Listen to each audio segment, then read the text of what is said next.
the reception,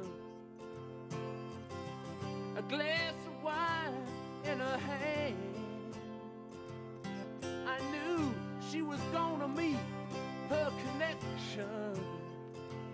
At her feet was a footloose man. You can't always get what you want. You can't always get what you want. You can't always get what you want.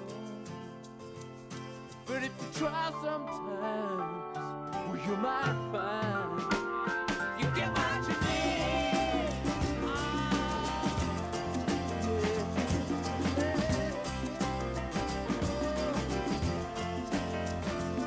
And I went down to the demonstration to get my fair share of abuse, singing we're gonna vent our frustration.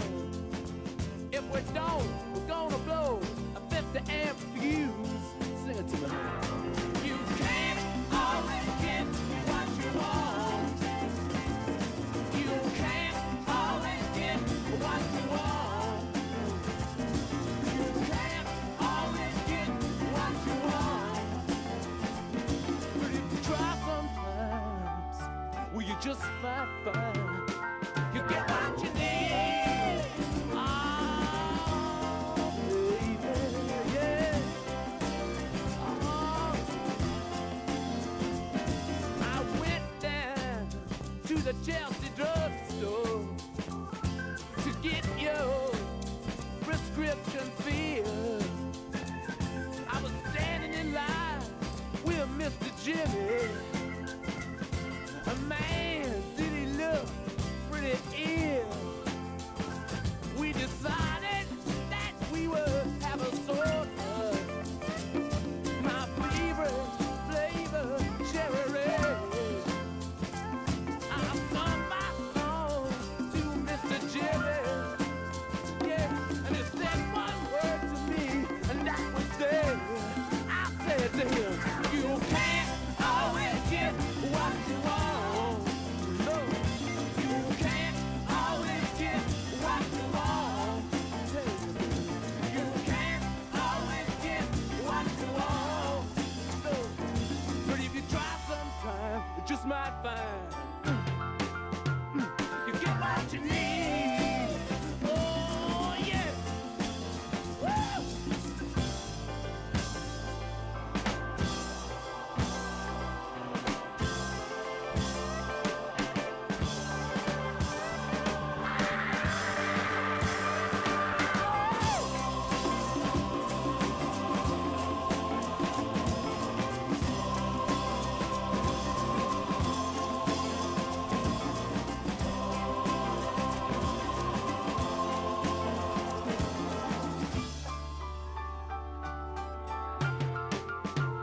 You get what you need.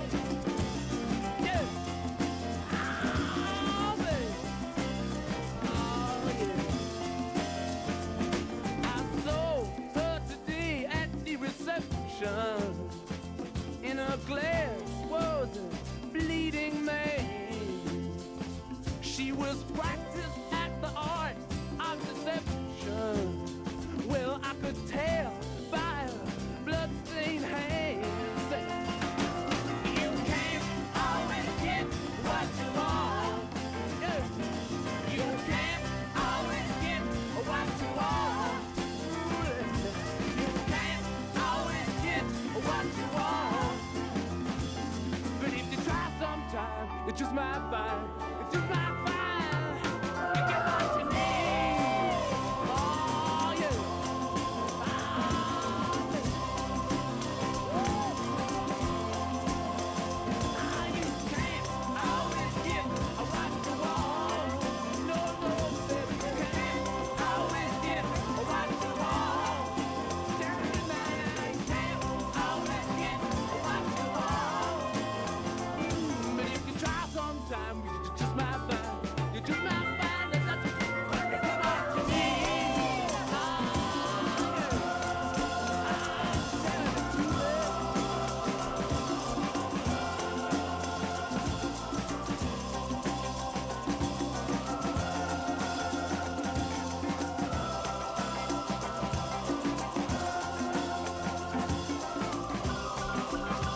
just a small town girl living in a lonely world.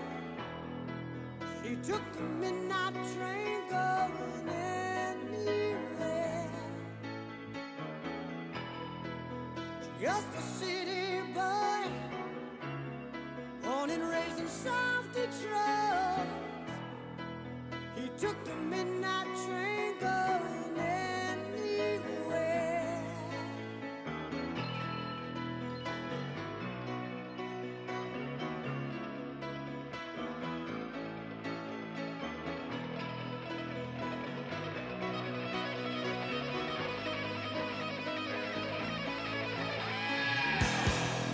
A singer in a smoky room, the smell of wine and cheap perfume.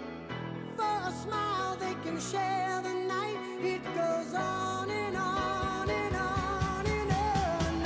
Strangers waiting up and down the boulevard, their shadows searching in the night. Streetlights, people living just to find emotion, hiding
points ahead.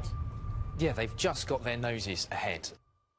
Our exit poll is predicting that the Conservatives are the largest party. If this exit poll is right, Andrew, I will publicly eat my hat on your programme. Of all the scenarios imagined, this seemed the least imaginable. The sitting Prime Minister off to see the Queen for a new mandate as the undisputed winner. And we can take these islands with our proud history and build an even prouder future. That the government should call a general election to be held. And what we're saying is the Conservatives are the largest party. Note, they don't have an overall majority at this stage.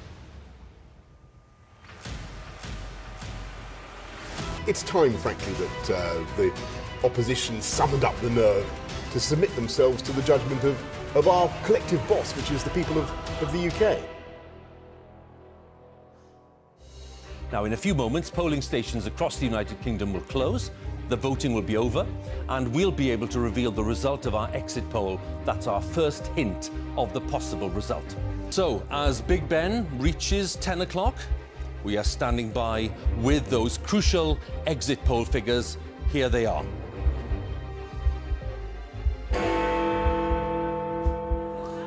Our exit poll is suggesting that there will be a Conservative majority.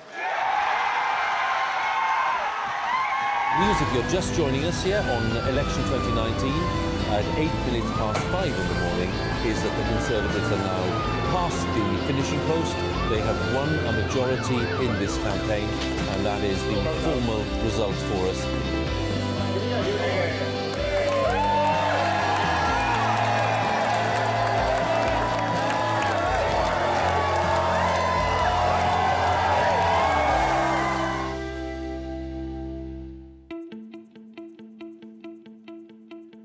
As you can see, we've won before, and now we need to deliver a strategy to win again. 9 years ago, before I was a minister, and long before I became chairman, I was a 40-40 target seat MP. And in target seats like mine, the 2015 general election wasn't about Labour's failures.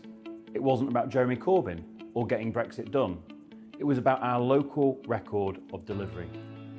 In just 2 years' time, our record of delivery will once again be a deciding factor in how people vote. So we need a massive effort to get our local success stories out, to share the incredible things we've achieved together as a party, and to let people know about the important work that we're still doing, creating jobs, investing in public services and improving lives. And that's what the 80-20 target seat campaign is all about. This is a targeted, focused campaign based on the 80 marginal seats we need to hold and the 20 marginal seats we have a serious chance of gaining.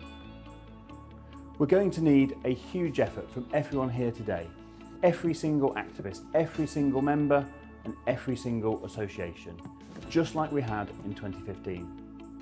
Because whilst the last two elections were short and snappy, this campaign will take place over 2 years, just like the 2015 campaign. No one is saying it's going to be easy, but if we pull together, I know from personal experience what a difference it can make. And I'm thrilled to say that we've already hit the ground running. We've got new campaign managers across the country helping MPs tell their stories. The first leaflet of the 80-20 campaign is hitting doorsteps this summer. And over the next 2 years, there'll be an opportunity for everyone here and at home to play a role, whether that's sharing content on social media or talking to voters and changing minds. I'm confident that if we come together, put that effort in and get our message out, we can win the next general election. In the meantime, I hope you enjoy the hustings. We've got 2 excellent candidates and they're both clearly ready to be Prime Minister. But no matter which candidate you choose, let's remember that the country will be making a choice 2 years from now. A Labour government or a Conservative government. So let's get to work.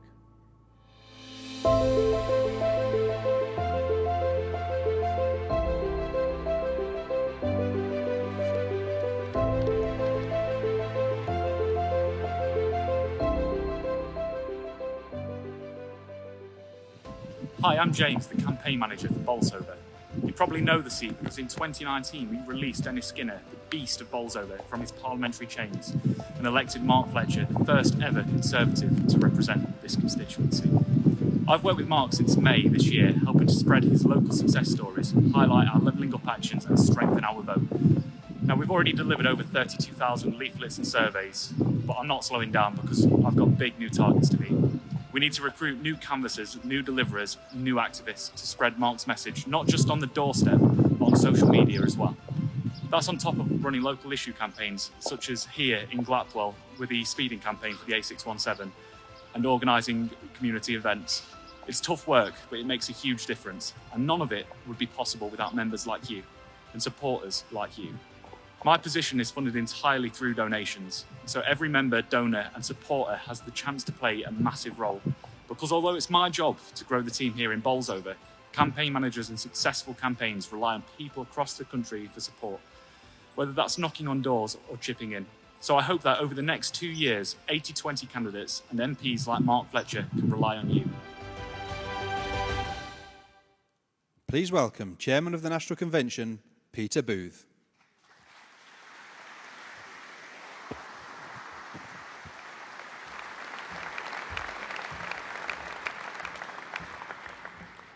Good evening, Cheltenham. This is the 6th of our hustings on our national tour, and we're at the halfway point, and we've been so far to Leeds, Exeter, Cardiff, Eastbourne and Darlington. And for me, it's good to be home in the southwest where I live, and I actually get to go home this weekend. It's so good to see so many southwest friends here tonight, and friends from around the country as well, particularly the southeast and the West Midlands. Welcome to the best region in the country.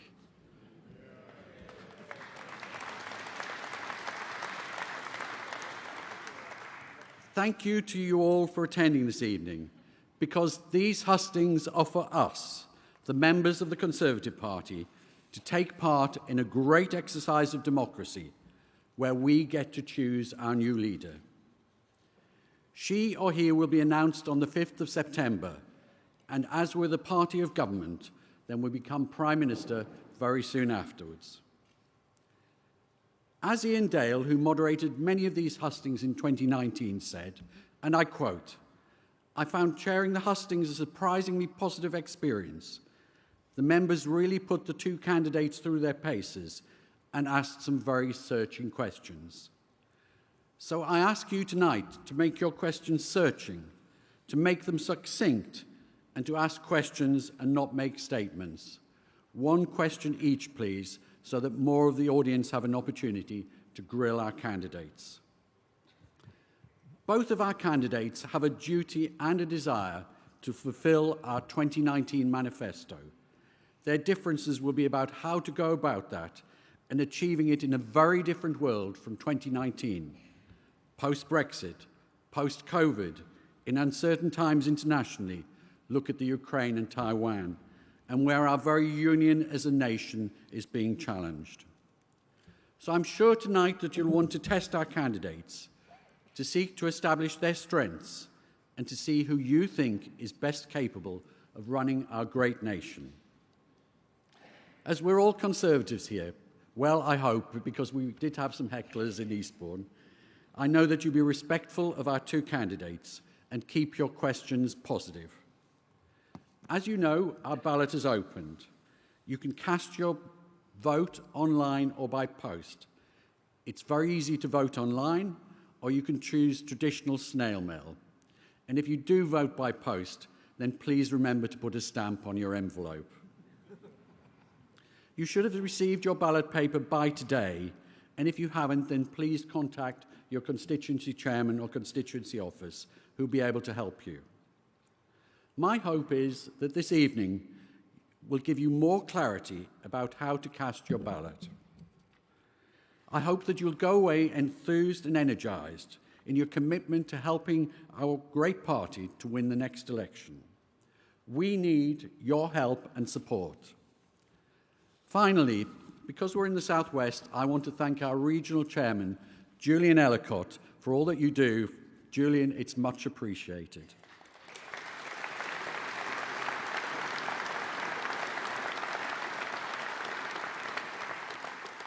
And now, ladies and gentlemen, without further ado, let's get on with the show.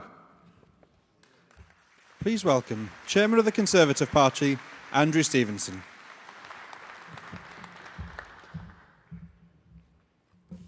Good evening, ladies and gentlemen, and thank you for coming to our 6th of the nationwide hustings that we're holding across the country.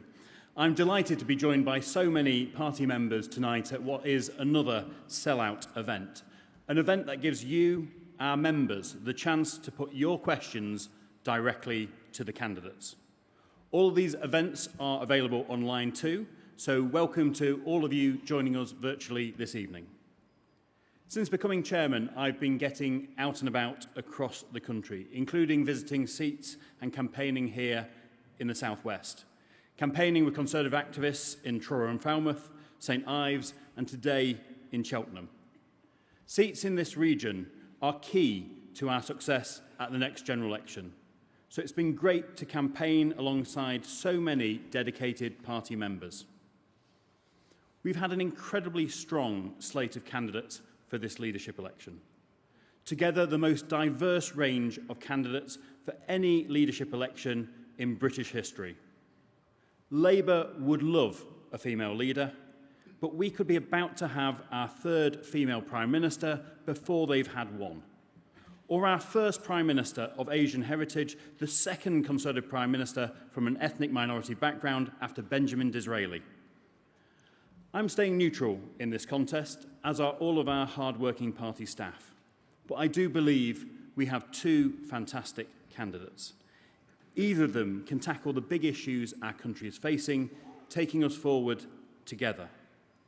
We are the world's most successful political party, and that is down to our ideas, down to the support of our members and our record.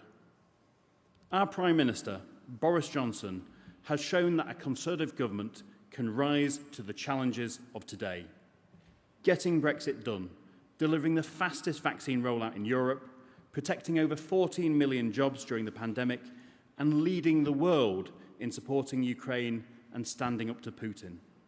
That is a truly historic record, which our next leader will build upon with the support of party members.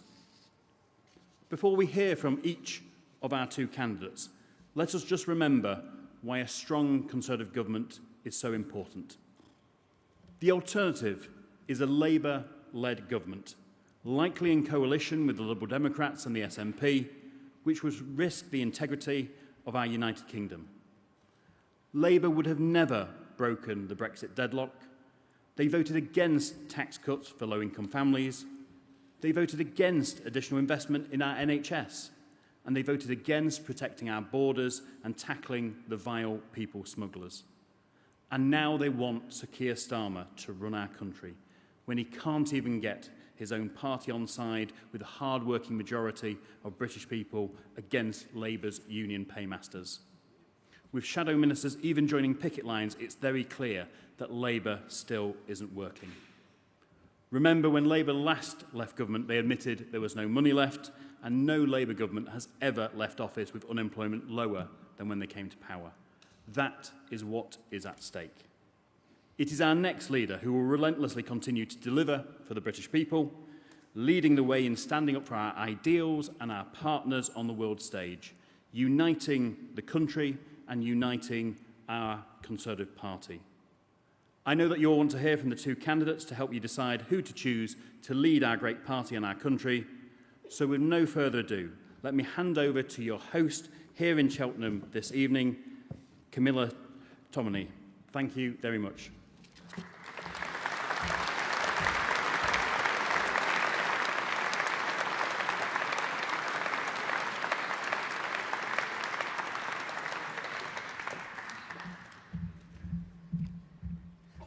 Wow, it feels a bit like being in a boxing ring, this, doesn't it? It's lucky they're not going head to head. I'd have to be a referee, I think, with all the briefing that's been going on. Welcome to Cheltenham. I'm sorry if you had trouble getting in. If anyone is currently glued to an Extinction Rebellion protester, let us know. We'll have some extra numbers in. But would you believe this is actually going to be the biggest hustings that have been hosted so far in this contest? I think there's 2,000 people here. So thank you very much for making the effort. Now, obviously, we're in a race course, so I feel I have to use a few racing analogies. We're not in the final furlong, are we? We're kind of halfway through. There's sort of still a steep climb and then a kind of free will to the finish. And I know the bookmakers are saying that this is a one-horse race. They're saying that Liz Truss, I think, is ahead by 2-to-1 members. Maybe some of you in here are going to be disagreeing with that.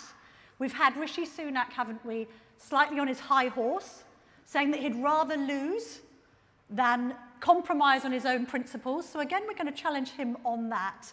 But generally, this is all about you deciding, if you are currently undecided, who should be in the winner's enclosure. So I'm going to invite you to ask as punchy questions as you can, as succinctly as you can.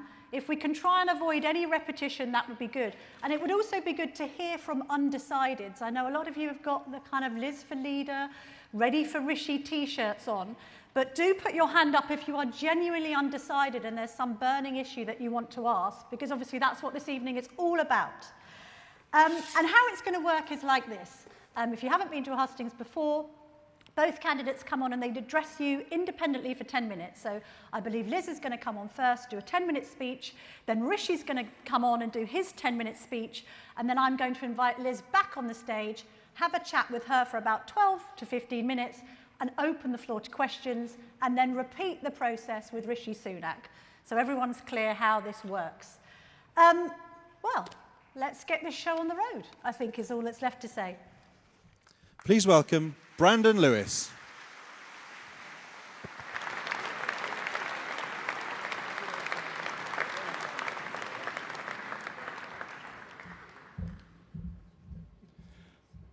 Good evening. It's fantastic to be here in Cheltenham, and I'm here to introduce Liz Truss for you this evening.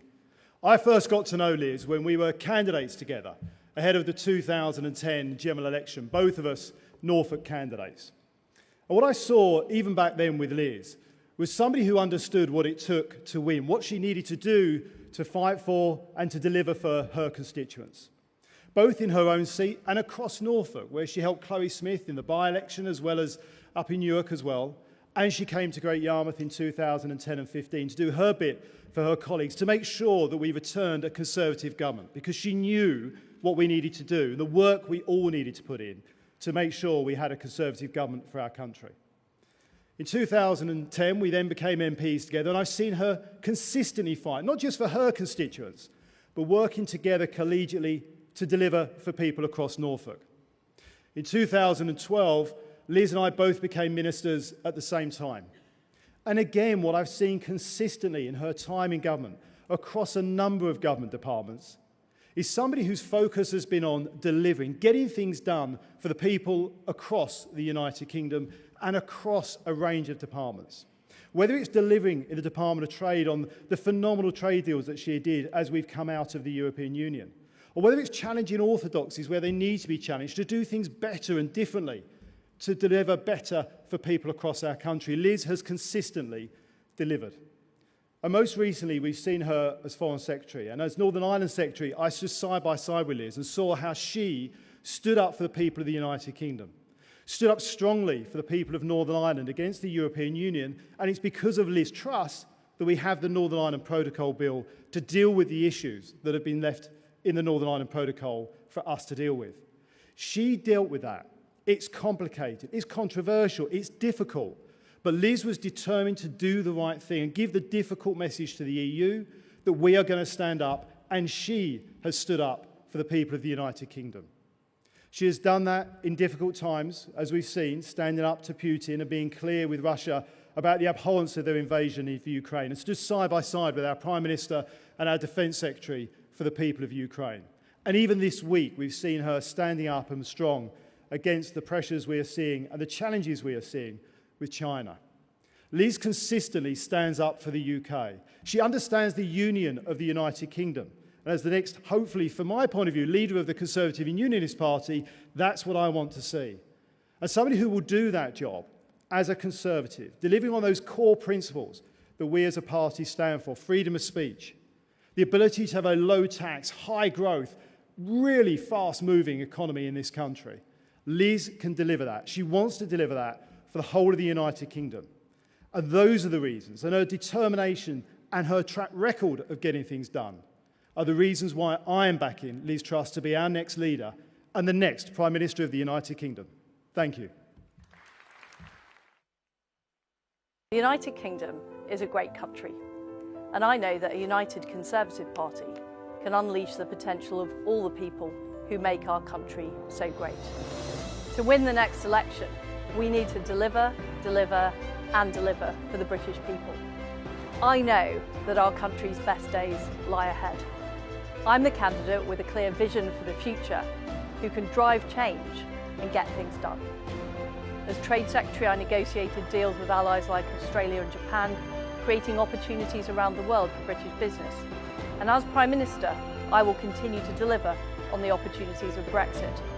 I will lead a government committed to core Conservative principles: low taxes, a firm grip on spending, driving growth in the economy, and giving people the opportunity to achieve anything they want to achieve, regardless of their background. I will work day and night to lead a party and a government that puts more money in your pocket and secures a better life for you and your family.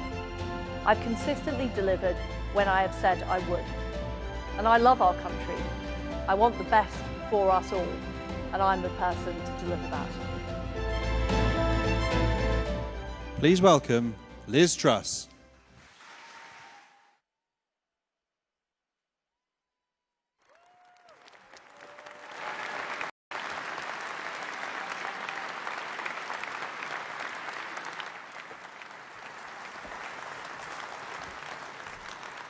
Friends, ladies and gentlemen, it's fantastic to be here in Cheltenham. Now, in 1996, at the age of 21, I joined the Conservative Party. But I have a dark secret that I want to share with you tonight. Before that, I was a member of the Liberal Democrats. Look, I know I have sinned, but it was a teenage mistake. And all I can say is in my time in the Liberal Democrats, I learned all of their dark secrets and dirty tricks. I learned about the bar charts with the fake numbers in them. I learned about them telling one thing to one group of people and one thing to another group of people. And I learned that they didn't share my principles, a belief in low taxation and their own lives. And what I can tell you is if you select me as your Prime Minister, I will make sure the Liberal Democrats never come back here again in Cheltenham or anywhere else in the west of England. And I will re-establish the Liberal Democrat unit at CCHQ to make sure we have a crack force stopping that happening. Now, I'm not from a traditional Conservative background. I grew up in Paisley in Scotland and Leeds in Yorkshire, where I went to a comprehensive school. And at my school, what I saw children being let down by low expectations because of their background, let down by the left-wing Leeds City Council, who preferred political correctness to making sure that all children understood English and maths, and let down by lack of opportunity in the area. And that's what made me want to go into politics, because I thought it was a huge waste, and I wanted something different for everybody in our country. I want everybody from all areas to have the opportunity to succeed. I want us to be an aspiration nation. But the fact is, we do face very difficult economic times. We have the aftermath of COVID. We have the war being perpetrated by Vladimir Putin in Ukraine, and we have an energy crisis. And this comes after 2 decades of relatively low growth here in Britain. And my friends, I do not think we can carry on with business as usual. We need to do things differently. We need a bold plan for growth. And that is what I would deliver as your Prime Minister. First of all, I'd unleash the full potential of Brexit, getting all of the EU laws off our statute books by the end of 2023. doing, whether it's our procurement rules, whether it's unleashing the tens of billions of investment that we can when we get rid of the EU investment rules, which will turbocharge industries like aerospace, which are so important for this region, I will get that done. And what I will also do is I will lower taxes. First of all, I will reverse the increase in national insurance. We should never have done it. It was against our manifesto commitment. We can still afford to pay for the NHS and social care out of general taxation and be able to pay down our debt starting within 3 years. I'd also have a temporary moratorium on the green energy levy so that people can immediately save money on their fuel bills. And what I'd also do is keep corporation tax low, because under current plans, we are planning to raise corporation tax to the same level as France and 10 points higher to Ireland. And I don't think that is a good way to get our economy going and to be attracting investment into our country. So I would keep corporation tax low, because fundamentally, I'm a conservative. I believe that people should keep more of their own money and that we should back people who do the right thing, whether they're business owners, the self-employed, people who go into work every day. I will legislate to make sure there are essential services provided on our railways, and they can't be disrupted by militant trade unions. Now, after I became a member of the Conservative Party, I was a local councillor. And one of my jobs as local councillor was sitting on the planning committee. And I'm afraid those are hours of my life that I will never get back. Because every decision we tried to make, we were told we couldn't do it because of the planning inspectorate in Bristol or because of the top-down targets from Whitehall. So what I would do is legislate in the Levelling Up Bill to remove those top-down targets and to give local communities decision-making over house building. And what I would also do is make sure we're levelling up in a conservative way. And that includes rural areas who've lost out on broadband, lost out on mobile phone signal, lost out on roads. I would make sure we're funding our rural areas fairly. I also would back our fantastic farmers.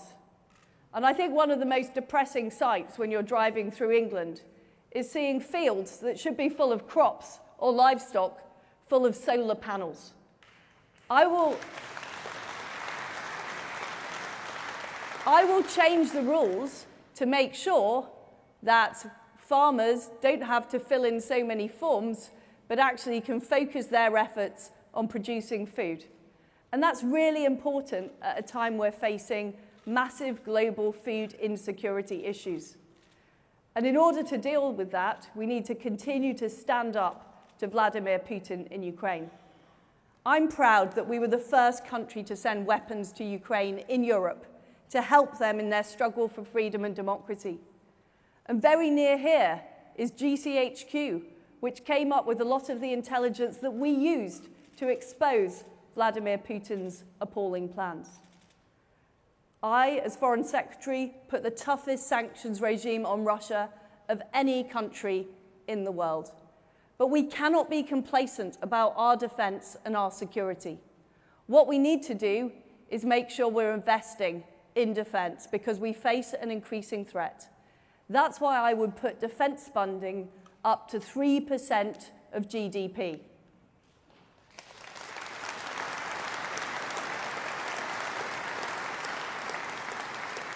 I'll also make sure we tackle the small boats in the English Channel. I supported Priti Patel in the Rwanda scheme. And I want to extend that scheme to more countries.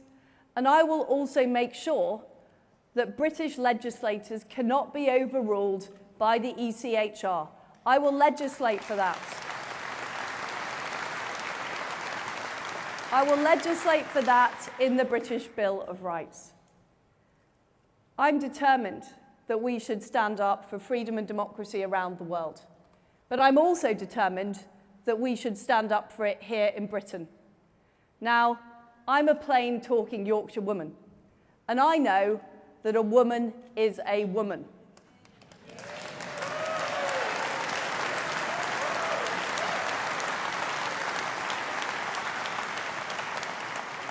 And I will challenge identity politics. I will stand up for single-sex spaces like domestic violence shelters. And I will make sure that our culture in public services and in the civil service reflects the views of the vast majority of people in Britain.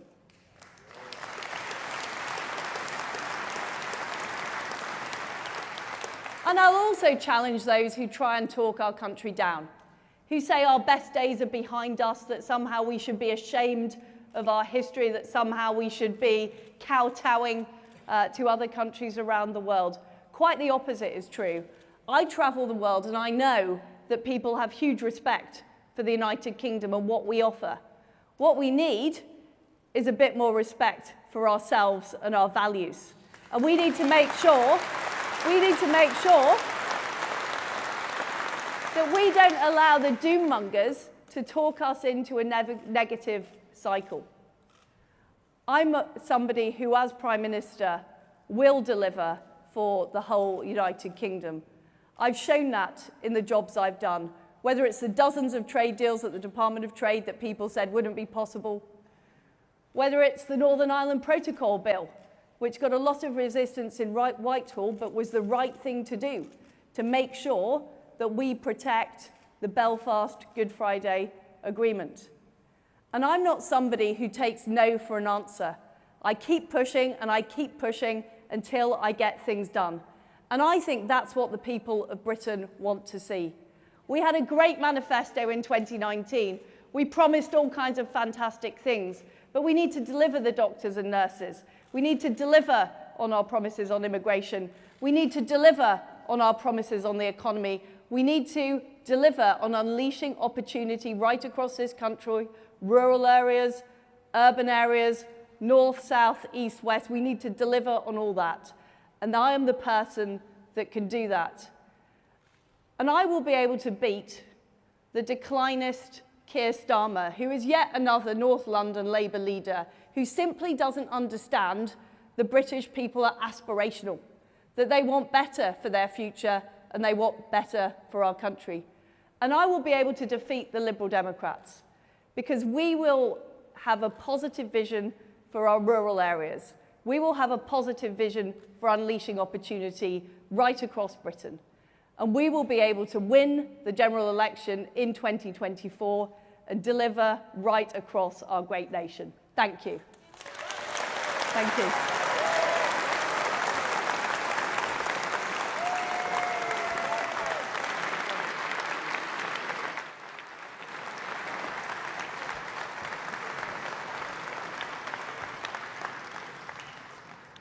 Okay, so that's Liz Truss's pitch.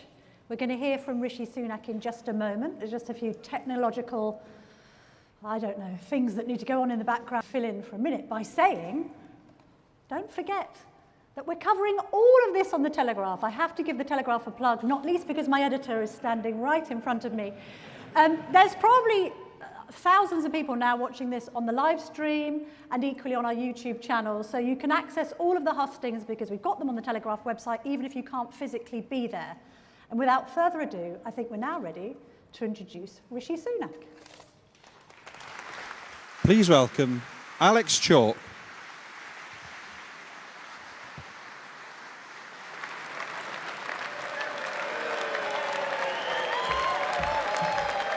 Everyone, I'm actually, sorry guys, I'm actually not Rishi Sunak. But do you know what? I'm very pleased though that to be saying I am Alex Chalk, because it wasn't that long ago that I knocked on a door in Cheltenham, the door opened, this lady goes, "Oh, I know who you are. You might be better than your brother, but we don't want David Miliband here either," she said. And that, unfortunately, is a completely true story. Now, I am delighted to be here, to be welcoming you here to Cheltenham, and to be introducing Rishi Sunak, and to be giving him my 100% support.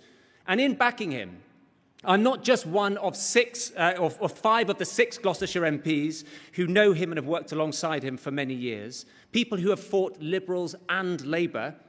I also stand with great Conservative thinkers who have come to Cheltenham to speak at the Literature Festival. Think William Hague, think Daniel Finkelstein, to name but two, but also Conservative titans of our party.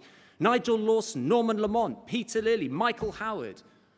Now, we all see in Rishi, as William Hague so powerfully said, a rare find in British politics. A man of exceptional ability, intellect and emotional intelligence. A man who, by the way, had the gumption to deliver a furlough scheme that the IMF said was the best in the world.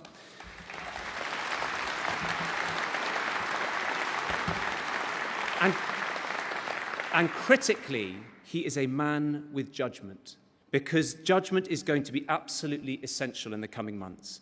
Because when it comes to inflation, Rishi gets just how important it is to defeat it, because the truth is, in terms of headwinds on our economy, inflation is a hurricane. And just marvel at this, 3 of the 18 wards that I represent in Cheltenham are in the bottom decile of income per capita anywhere in our country. There are areas of great deprivation in Gloucestershire, and Rishi understands that inflation can be absolutely devastating. Because to see where it can lead us, you don't need a crystal ball, you can read the book. History shows us that inflation does generational damage. It can devastate household incomes. It makes getting on top of government spending far more difficult. It puts downward pressure on the pound. It's why Margaret Thatcher called it the biggest destroyer of all. But I've seen in Rishi someone who wants to deliver prosperity and financial stability, not just for the sake of it, but for what it can do for our country, for the British people, for my constituents. He knows that it's stability that will catalyse our economy and deliver the jobs, prosperity and excellent public services that flow from it. And also, it helps us find what Churchill called the treasure in the heart of every man. And it was on the back of a stable economy that this government, with Rishi as Chancellor, delivered in my constituency alone £30 million for a new school, £40 million for a brand new hospital wing, which is going up as we speak, £23 million to lay the groundwork for a cyber park to the west of GCHQ, £3 million for an advanced digital academy in one of Cheltenham's most deprived wards, £6 million for state-of-the-art diagnostic scanners. All these things have changed lives here in Gloucestershire and will do in the future, because if we secure our economy, all this we can do and more. We can deliver opportunities for our young people, and we can keep vital national security organisations like GCHQ properly resourced. And I tell you now, as somebody who spends a lot of time speaking to my constituents out and about in my infamous and frankly repellent high-vis jacket, there is a candidate who speaks not just to the party, but to the country. A candidate who I hear on the streets time and again, as recently as 3 hours ago, who can reach floating voters and who can save our country from the misery of a Labour, Lib Dem, SNP stitch-up which would literally tear our country apart. A candidate who can put us in the best position to win the marginal seats in Gloucestershire, like Cheltenham and Stroud. A candidate who can lead this country to a great future. That candidate, ladies and gentlemen, that Prime Minister, is Rishi Sunak.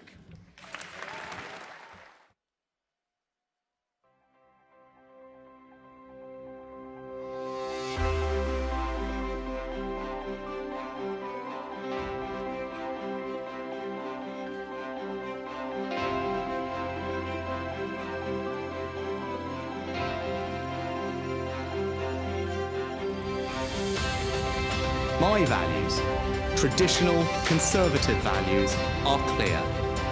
Hard work, patriotism, fairness, a love of family, pragmatism, but also an unshakable belief that we can build a better future. I've known Rishi for many years now, and he's quite simply the most talented individual I've ever met. He's the only candidate with a credible plan to tackle inflation. He knows that levelling up is not geography specific. He also has a grip on rural issues. I believe he will be the best Prime Minister and help us win here. Please welcome Rishi Sunak.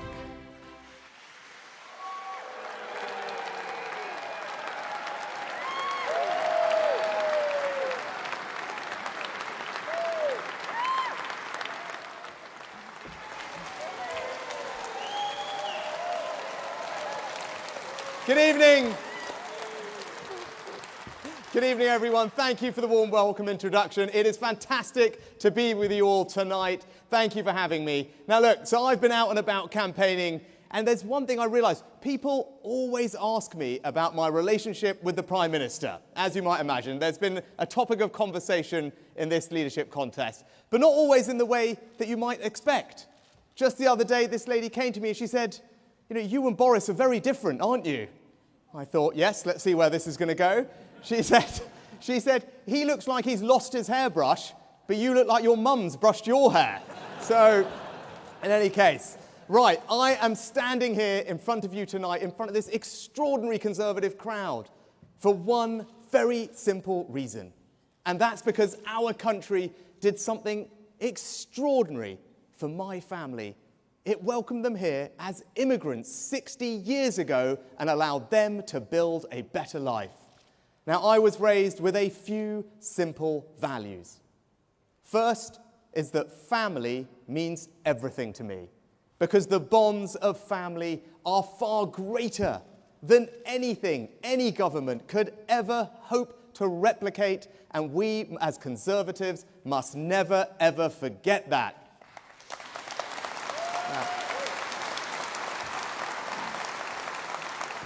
Now, in my family, there was one thing that we prioritised above all as the way to forge ahead, and that was hard work. My dad was an NHS GP. My mum ran the local chemist in Southampton where I grew up, and I spent all my time working in her shop, out and about in the community, delivering medicines to people, but also doing her books, her accounts, seeing the power of that small business to provide jobs and opportunity in our local community. Now, for my parents, there was one thing that they believed above all else would be the path to making sure that their 3 children had the better future that they dreamed of. And that was simple, and it was education. And that's why today I passionately believe,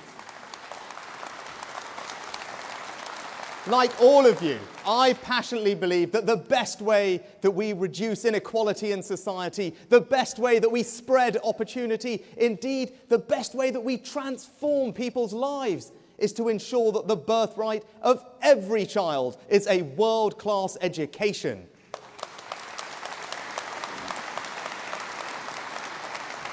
So that, in a nutshell, are my values: patriotism, family, hard work, service, aspiration. And I know, as I look at all of you, that those are your values too.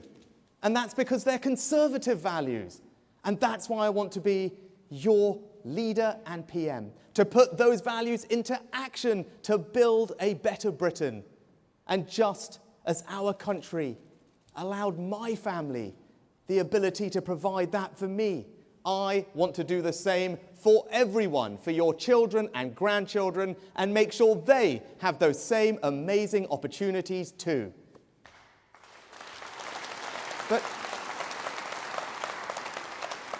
But how will we do that? Well, we need to do 3 things. Firstly, we need to restore trust. Next, we need to rebuild the economy. And then we need to reunite our country. Now, restoring trust, for me, starts with honesty. And as you can see in this leadership race, I haven't always said the things that people may want to hear, but I have said the things that people need to hear, because our country faces real challenges.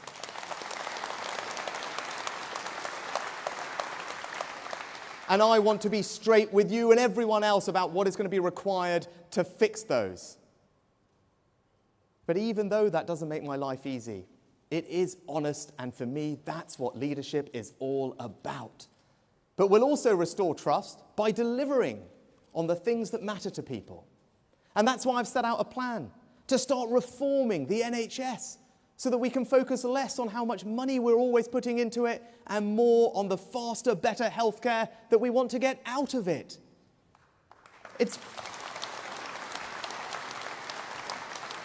It's why I want to make sure that we restore trust with our rural communities. I represent a seat up in North Yorkshire, and I want to make sure that a government that I lead backs food security, gets the trade deals right, and supports British farming. And we need to spread opportunity everywhere, which is why, as Chancellor, I made sure that we funded rural broadband just round the corner. It's why I funded the dualling of the A417 at the air balloon roundabout. Because levelling up is not just about the north, it's for everywhere, including right here.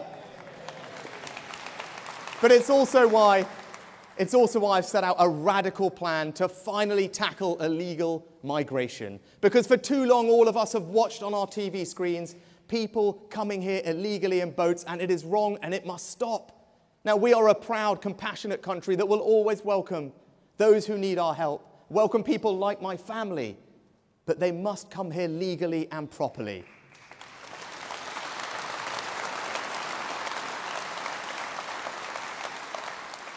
Now, when it comes to rebuilding the economy, I don't need to tell all of you, you know what the #1 challenge is. It is inflation.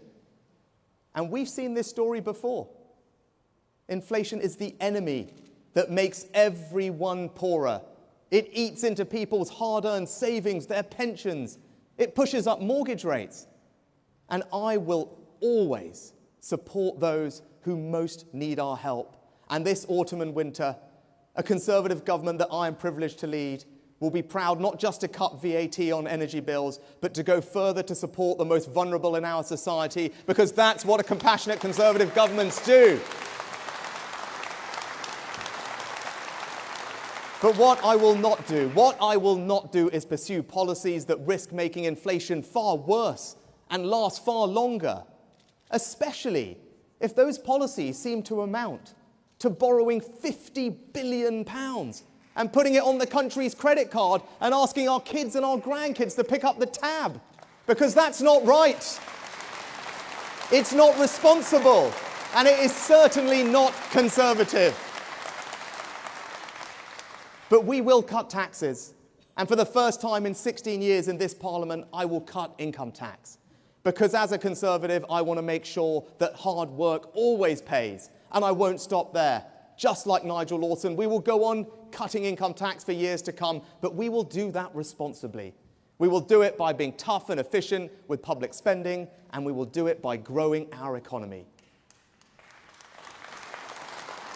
And that's why this autumn, I will radically change how we tax businesses in this country to reward and incentivize those businesses that are doing the right thing by investing in expanding their businesses, the businesses that are investing in R&D and innovation to create the products and services of the future. Because in a modern economy, that's how you drive growth. And you know it, it's happening right here. With fusion technology, with the cyber campus. That's the kind of economy we need to build, and my tax reforms will ensure that we deliver it everywhere.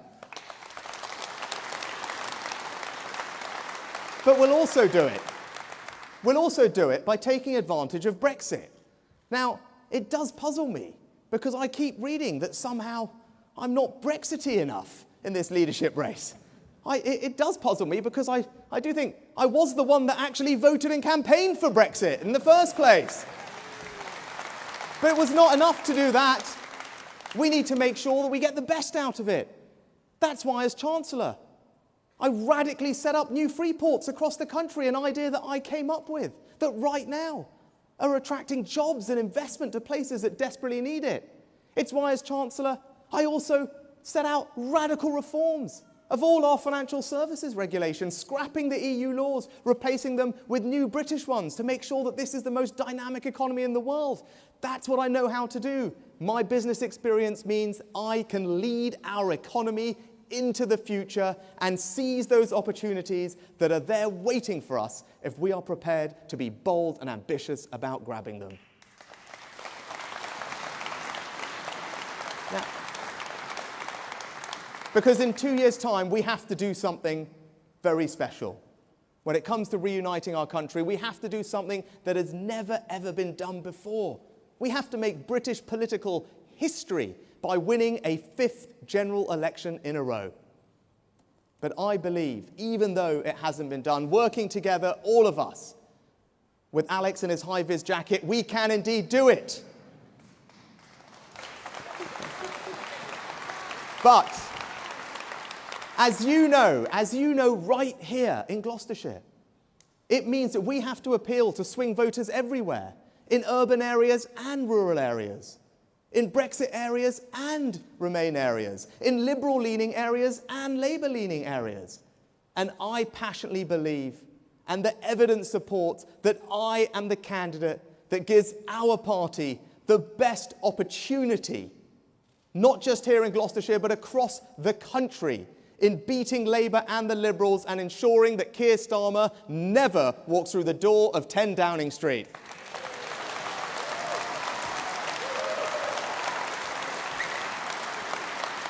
So, in conclusion, let me just say this. You saw me as Chancellor at the beginning of the pandemic, acting boldly, radically, competently to protect millions of jobs and businesses and successfully ensure that our economy remained resilient in the face of the biggest economic shock in 300 years. Well, I promise you that as your Prime Minister, I will apply that same urgency, grip, and radicalism to every other aspect of government as we build a better Britain. A Britain where our children walk safely on the streets at night. A Britain where the NHS is reformed and efficient and there for us when we need. A Britain where our schools and apprenticeships are the envy of the world in providing opportunity. And a Britain where our economy is the most dynamic it has ever been, with our businesses investing and innovating, creating jobs and prosperity in every part of our United Kingdom.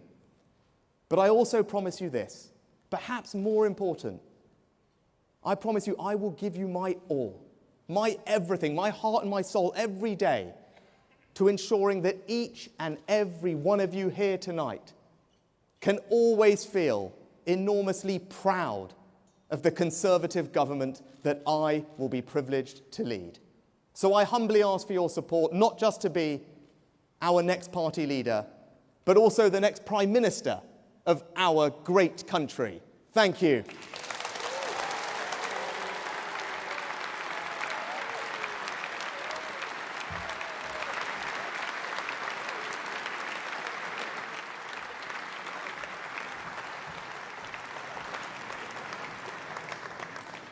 Okay, so those are the pitches, but we're obviously going to delve into the detail. And with that in mind, I'd like to welcome Liz Truss back onto the stage.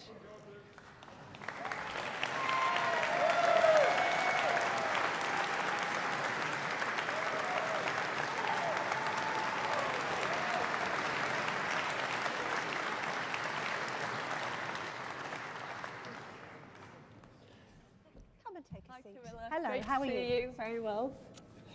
Come and sit down. Right, let's get into the most burning issue of the day, the week, the month, the time and the summer. We've had financial journalist Martin Lewis warn today that the cost of living crisis is going to be as serious and detrimental to people as the pandemic. We've got the Telegraph website warning that energy bills might hit £5,000 in January. And we've also got Google Trends data showing that there has been a 2,400% increase in people Googling the term "can't pay my bills." So what exactly are you going to do to bring energy bills down, not in the future, but immediately if you become Prime Minister? Well, first of all, what we shouldn't be doing is taking money off people in taxes and then giving it back to them in benefits. So the first thing we should be doing is lowering taxes. But how do we and on day one, what I would do is reverse the national insurance increase, but also have a temporary moratorium on the green energy levy, so people are saving money on their fuel bills. But how and much then the second thing I would do is focus on energy supply, because this is an energy supply problem, and we need to deal with the root cause. We need to make sure we're using our reserves in the North Sea and incentivising companies to do that. We need to make sure we're fracking in parts of the country where there is local support for that taking place. And we need to get on with delivering the small modular nuclear reactors, which we produce here in Derbyshire. And we need to get on with nuclear power stations as well. So we need to press ahead with all of those supply issues. As Prime Minister, I would make sure I am working with the energy companies to get that supply on as quickly as possible and make sure we're dealing with the issue of high costs. Now, of course, we always need to make sure that we are helping people and supporting people, but fundamentally, the key to being able to do that is having economic growth. And we are currently forecast to have a recession. We have the highest taxes in 70 years. And if we allow a recession to happen, and I think there's a real danger of us talking ourselves into a recession at the moment, we will be in a much worse position later this year and next year. So getting economic growth going, doing those post-Brexit regulatory reforms, keeping taxes low is vitally important to be able to stabilise the economy so we are able to do all we can in these very difficult circumstances. Okay, so I think people are very clear on your desire to cut taxes. Let's clarify the point you made about handouts. Are you for them or against them? Camilla, what I have always said is my first preference is always to reduce taxes. I do not like the Gordon Brown style economics where you take money off people in taxes and give it back in benefits. And at the moment, we're all paying taxes. We're all paying taxes on the green energy levy on our fuel bills. What I can't do, though, is I can't write the Chancellor's budget before I've even been selected as Prime Minister, and I think that would be wrong. We need to look, I think this is important, we need to look at exactly what the situation is in September.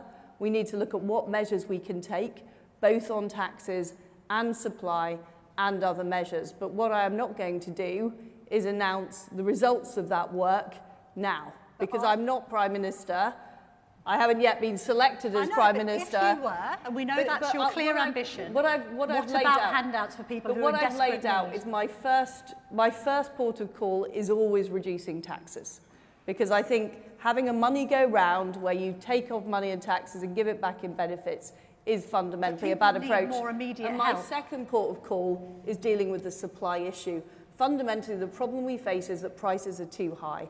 And if we keep just the answer to every question is raising tax, we will choke off economic growth and we will send ourselves to penury. And I think that's a massive problem. Although the IFS has warned today that because of inflation, the government is likely to lose about 40% of its spending. So how can you actually afford tax cuts? You take away the levy, and then what happens to the pay rises that have been promised to doctors and nurses, for instance? Well, actually, What the about Treasury, social care? the Treasury is currently making more money because of inflation out of taxes. So there are various impacts inflation has on the economy, and inflation is projected to peak at the end of this year and is projected to come down. It's been caused by a supply shock.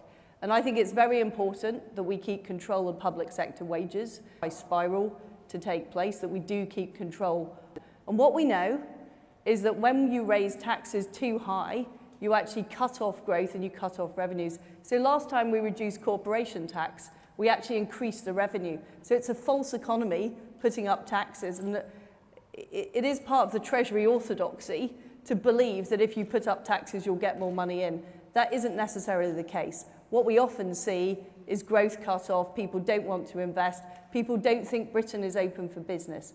And I am somebody who is low tax, pro-growth, pro-opportunity, and I want a Britain that's open for business. I want to unleash this investment. And that is vitally important to be able to have the money to afford what we need in the public services, to be able to afford to cut taxes in future. But are you low tax and high borrowing then? Rishi Sunak's just suggested that some of these tax cuts are going to cost £50 billion, and it's going to be put on the credit card of, I suppose, our children and grandchildren. Is that the case? So my tax cuts, and by the way, one of them isn't a tax cut, it's not raising a tax. So I support not raising corporation tax to the same level as France. But those tax changes will cost £30 billion. That is affordable within our current budget. We'll still be able to pay debt down after 3 years. But I'm afraid to say the plans of raising taxes are likely to lead to a recession, and with a recession, it'll be harder to pay the debt down. So I simply don't believe the argument that raising taxes will actually bring in more revenue. I think it's a very damaging thing to do, just as we have difficulties in the global economy. And none of our fellow countries in the G7 are doing this. They're actually cutting taxes at the moment. Extra borrowing isn't sort of conservative fiscal discipline, is it? Borrowing and borrowing and borrowing. Well, the government always borrows money. That's the reality. And in fact, we are borrowing less as a percentage of GDP than Japan, than Canada, than the United States. With interest rates going up, it's going to be expensive to borrow, isn't it? But Camilla, after major events, and COVID was a 1 in 100-year event, it doesn't make sense to try and pay all the money back straight away, raising taxes and choking off growth. That doesn't make sense. You know, after the Second World War, we didn't decide we've got to pay all the debt back immediately.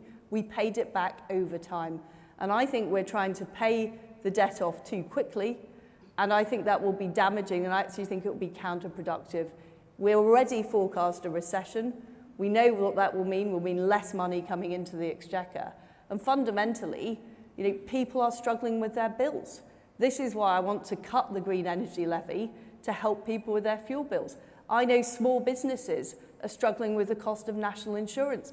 Public services are struggling. You know, people who run social care operations are struggling with the cost of national insurance. So this is hobbling people just at a time when we need to get the economy growing. And I think that is very, very damaging. And frankly, it's Gordon Brown economics. Okay. We saw him carry out exactly the same policies, and we've had low growth for decades. Now, you were a Liberal Democrat Remainer.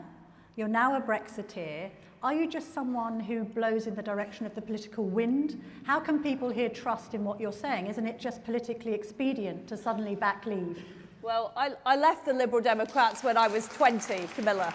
And I think we all make mistakes as teenagers that we might regret. Some people drink too much, some people take drugs, other people do other dangerous things. I joined the Liberal Democrats. Yeah. But you know, I'm somebody, look, I freely admit to being on a political journey. You know, my parents were left-wing. My first political experience was age 8, being taken on a CND march, you know, campaigning to ban the bomb with my mum. Yeah. And over time, I learnt to think for myself, and I thought I don't agree with that. I thought the Soviet Union was a damaging force in the world, and actually, you know, I wanted to be on the side of freedom and democracy. And my political views have been shaped by a desire to see people free to live their own lives and free to get on in life. And, you know, as I mentioned earlier, have those opportunities. And that's what shaped. And, you know, on the subject of supporting Remain, which I did under David Cameron's leadership, I was pretty equivocal at the time. You know, you can ask David Cameron about this. You know, there were lots of discussions at the time. I wasn't sure. And I was concerned about the potential disruption. But once people voted to leave, and I saw there wasn't the disruption, and I looked at the opportunities, and I have done more than most of the cabinet to deliver the opportunities of Brexit, whether it's the trade deals, whether it's the Northern Ireland Protocol bill, and, you know, frankly, I don't think we have been fast enough at delivering things like Solvency II. I had a round table in the city last week. They told me if we got on with getting rid of Solvency II, it would free tens of billions of pounds that we could see invested right across Britain, you know, in places like the Red Wall, in places like, you know, here in the aerospace industry, in manufacturing industry. And the fact is that hasn't happened because Whitehall has been too slow, and I'm somebody that will push through Whitehall, and I will get that stuff done, and I will make it happen. Okay, so maybe your kind of conversion on European issues is a bit like Thatcher's. You're wearing the pussy bow blouses. You're trying to emulate Mrs. T. I'm trying to emulate you today, well, I think, with my outfit. Do you know what? We're both in navy blue. But what is the Thatcher thing? Are you doing that on purpose, dressing like her, acting like her? What's all that about? I'm my own person. I do think it is a thing about being a woman in politics that you always get, well, some people are saying, why not? And, you know, look, don't get me wrong, I'm a massive fan of Mrs. Thatcher, but we live in different times. I am my own person, but what I notice, and I hope you're going to ask, you know, Rishi Sunak,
and to the public. But then what do the public think about energy giants making £3 billion in profits, while, by the way, they're already £3 billion in debt to them? Well, first of all, I don't think profit is a dirty word. And the fact it's become a dirty word in our society is a massive problem. Because there are, in this audience today, we have hundreds of people who run businesses and make a profit, and I think that's a good thing. Now, of course, the energy giants, if they're in an oligopoly, should be held to account. And I would make sure they're rigorously held to account. But the way we bandy the word around profit, is it something that's dirty and evil? We shouldn't be doing that as Conservatives. And no, actually, we're playing into the hands of people like Jeremy Corbyn, who want to completely undermine our way of life. We must go to the audience. Final yes or no. Cap on immigration? No. I think we should have the skills we need in our country, but I don't believe in an arbitrary target. And when we had one before, it didn't work. All right. Audience, you can see people with microphones. They're wearing white. Put your hand up. As I said before, it'd be great to get some undecideds rather than someone in a T-shirt, because we kind of already know where you stand on these issues. This man here. I believe that these people can be converted, Camilla. Well, all right. See if you can convert a ready for Rishia. Yes, sir. Thank you. I'm an undecided when I walked through the door, but I must say what I've heard tonight has impressed me. Thank you, Liz. That was very good. Question? The question I have is about renewable energy. You spoke about the wind farms and the fact that the farmers can't use their fields for their animals and to grow crop. But, we're surrounded as an island by the most almighty power, which is tide. And I'm not talking about building barrages. I'm talking about the amount of the current that goes around the British Isles. I live just outside Bristol. Your question, sir. Sorry, yes. Only because we're short on time. The tide is 9 knots. Let's be expedient. Tidal energy, you're asking? So will you consider tidal energy in your future strategy? So yes is the answer. I think it should be part of the solar. And by the way, panels per se, there are plenty of commercial.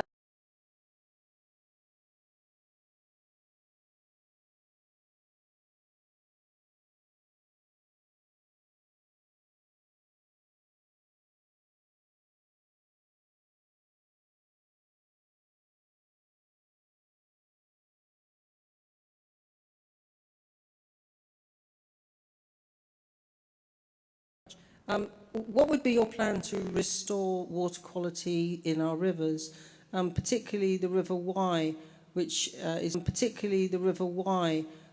is severely impacted by agricultural diffuse pollution? Could you also deal with drought in that question as well, Liz, because of the problems we've been having with, water companies leaching, I think it's 2.4 billion litres of water a day. I mean, the answer is we need to be much tougher on water companies, particularly on leaks and also emitting. And in Norfolk, we have some fantastic chalk streams, and they are very, very precious. And we need to do all we can to make sure they're protected. So I would make sure the water companies are held to account, and also make sure we are dealing with the effluent that is going into our waterways. And what we still have on our statute books, we still have EU environment law. And what I want to do is look at the specific flora and fauna in Britain and how we protect those endangered species and specific natural habitats like chalk streams here in the United Kingdom. And that is a key law I think we need to change. But at the moment we're protecting some of the wrong things and we're not protecting the right things. This water company target that was set several years ago to reduce this wastage by 16%. It's not high enough, is it? Why should our bills go up if the water companies can't keep the water in the pipes? I agree with you, and I think the problem with a lot of utility regulation is we were one of the first countries to privatise utilities, and we created these regulators, but over time they have become less effective at doing the job. And in some cases, they're actually not promoting enough growth and competition as well. So I would review the regulators and how they're operating to make sure they are much more effective. But you're right, water is a natural monopoly, and we've got to be tough on to do the right thing. The chap here in the blue jacket, please.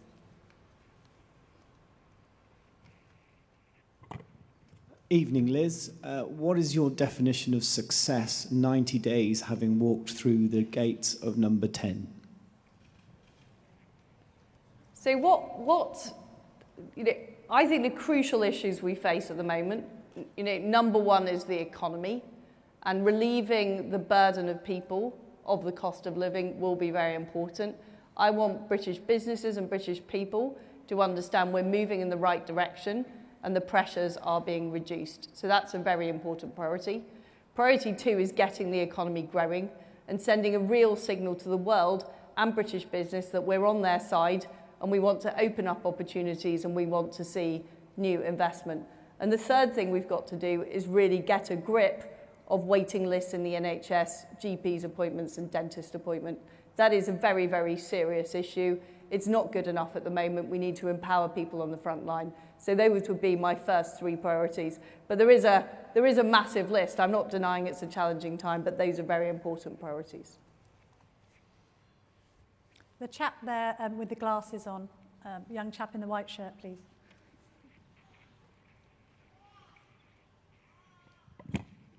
Thank you. Liz, blending hydrogen into the gas network could diversify UK energy supplies, giving access to hydrogen mega projects around the world. Trials undertaken in the UK by the High Deploy project have already conclusively shown that domestic gas appliances can operate safely with up to 20% hydrogen with no disruption to consumer, reducing emissions in a conservative way. So, industry are ready to get on and do this, but they're being held up by uncertainty from government. So if you are elected as leader and PM, will you in your first 100 days make a formal policy decision to change regulations, industry get on and safeguard our energy security? Thank you. You've just made a fantastic point. I think hydrogen is very important. It does work with natural gas. We can use a lot of the same infrastructure, and I support what you're saying. How quickly would you want to start fracking? Well, I would want to get on with all, we've heard about tidal power, we've heard about hydrogen, I've talked about small modular reactors. There's also more gas to be exploited in the North Sea, which I think we could get on stream pretty quickly.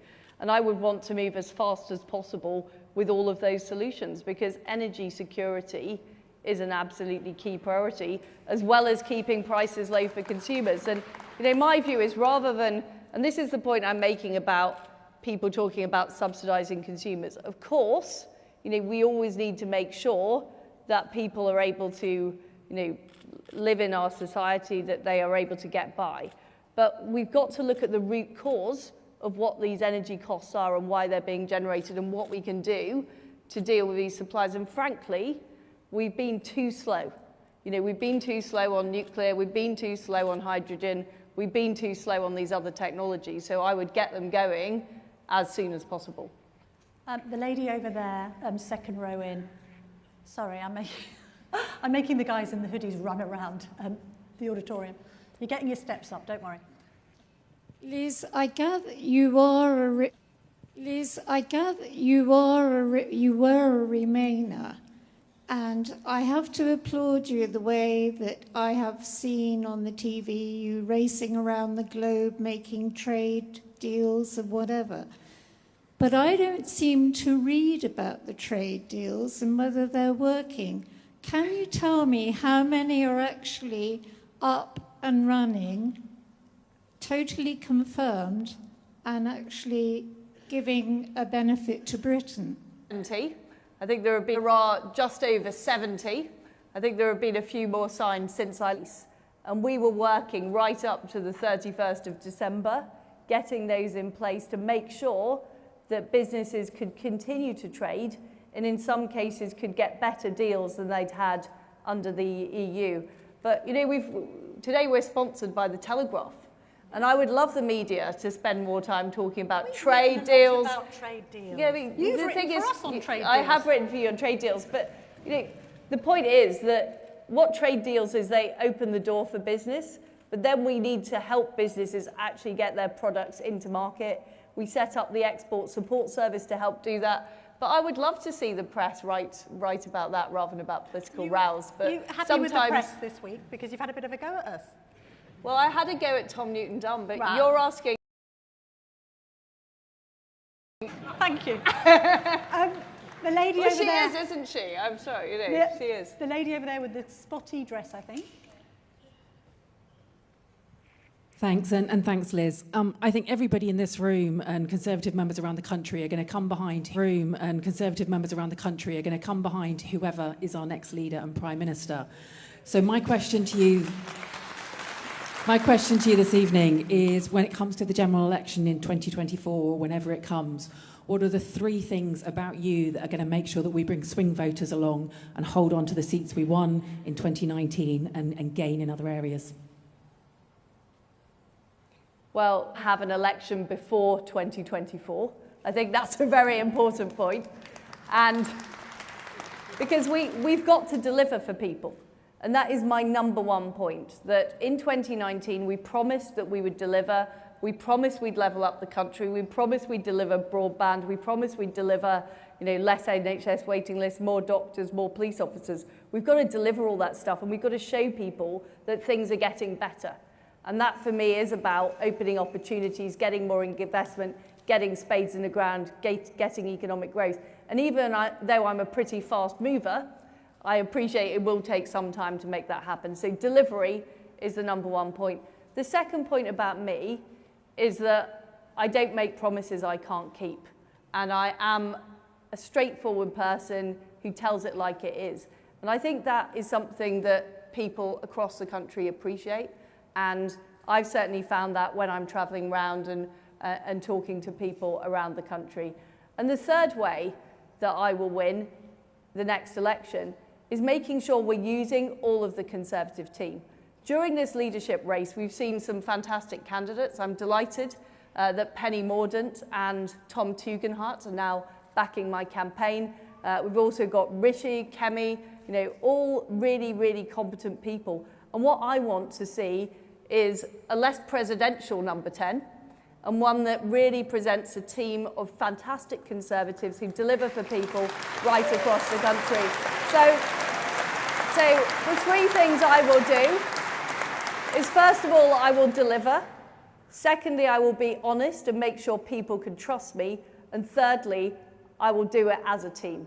Okay, I'm looking at 4 minutes left on the clock. So let's have rapid-fire questions and answers. A man is so eager for me to pick him there with the sunglasses on his shirt. There. Stand up if you will, sir, and then he can see you easily. Here, sorry. There we are. He's got his... Sorry. There we are. He's got his sunglasses on indoors, which is bold. Do you know that it's hotter in Cheltenham than it is in Florida today? Why aren't we staycationing after this? Well, we are. Well, we may as well. Let's go to the Cotswolds. Yes, sir. Thank you very much, Liz. Lovely to see you. You made 2 points about the environment, which received rapturous applause in here. And I have to say, as a Conservative voter for 9 years, it would receive the absolute opposite outside. Green levy is £150 off a bill. That does not touch the side, probably of most people in the room, their bills. And secondly, there is a question here.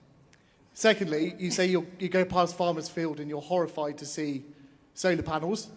You'll be even more horrified in a few years with drought, with crop failure, and everything else caused by the climate emergency. Cutting green levies now sends the wrong message to business, and it sends the wrong message to people. Yeah. Do you think... I do not believe we can tax ourselves to growth, and I don't believe we should tax ourselves to net zero. I want to achieve net zero, but I want to do it in a way that harnesses capital, that harnesses investment, that harnesses the City of London to actually invest in the new technologies. So we've heard about these fantastic ideas like hydrogen, tidal power, but I'm afraid things like the green energy levy are yet another example of us taxing ordinary people rather than finding new innovative ways of bringing businesses in, bringing investment in to solve what are technological problems. And I don't agree it needs to be that way. I was an environmental activist before it was fashionable. I campaigned in the 1990s to protect the ozone layer, and it was Mrs. Thatcher who signed the Montreal Accord to protect it. But we don't need to accept that environmental goods have to come through left-wing solutions. And fundamentally, I'm about investment and growth, not tax and spend. Thank you. The chap here, please. This chap here has been waiting patiently. Yes, sir. Liz, my name's my name's Harry from South West Wiltshire. Just really, we make it a priority for time to be given so we can push through the National Disability Strategy, and that way it would really, truly level up for all of disability all around the country, and truly for us disability conservatives. That's a key tenet, surely, of levelling up. Instead of it being blocked by court challenges, can we get on and make this a key tenet in the next... The answer is yes.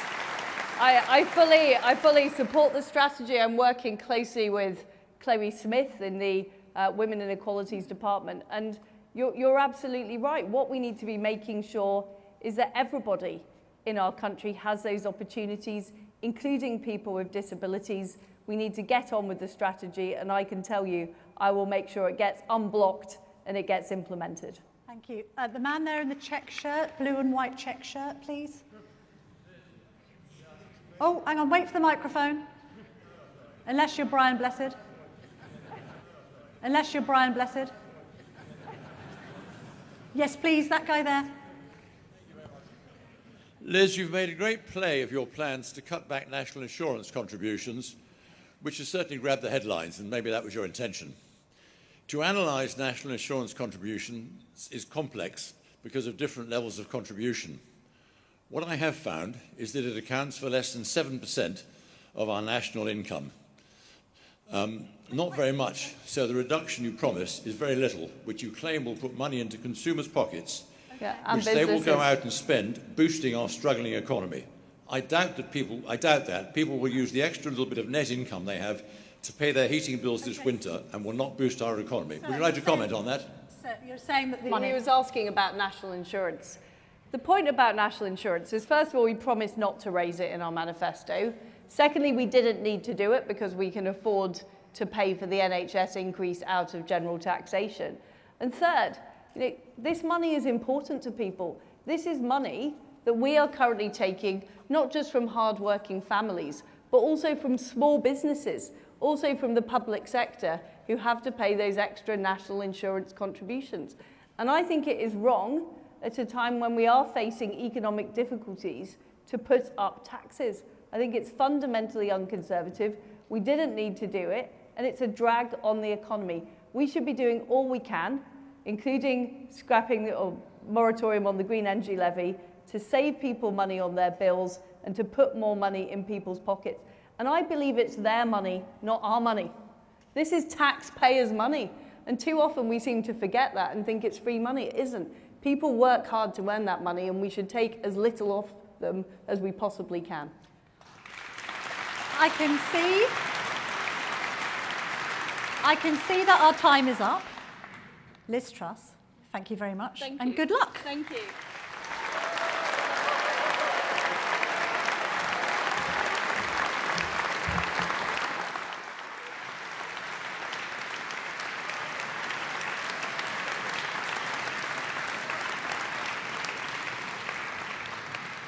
Just to explain to the sound guys, I've had to take this out of my ear because it was whistling like I was picking up, I don't know, some sort of distant radio station.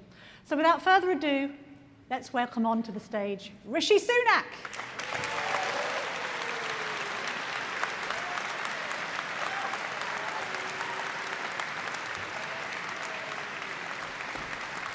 Hello, how are you? I'm very well, thanks. Take a seat. Fantastic. Wow, I've just been thinking the last time you and I sat together was in the Pret-a-Manger in Marsham Street, and you were running the government consultation into disabled toilets. That's and right. A lot's happened in the preceding years. Now, you said yesterday, you came up with this remarkable statement that you'd rather lose than win on a false promise. One bookmaker today has said that Liz is 2-1 ahead with the members. You've talked very passionately about the cost of living crisis facing this country. We've got the CBI's Tony Danker saying the government's asleep at the wheel, there's a vacuum of power. Why not just step aside, if she looks like she's going to win, and for the benefit of the country, let her go and be PM? For the simple reason that I'm fighting for what I believe is right for our country. And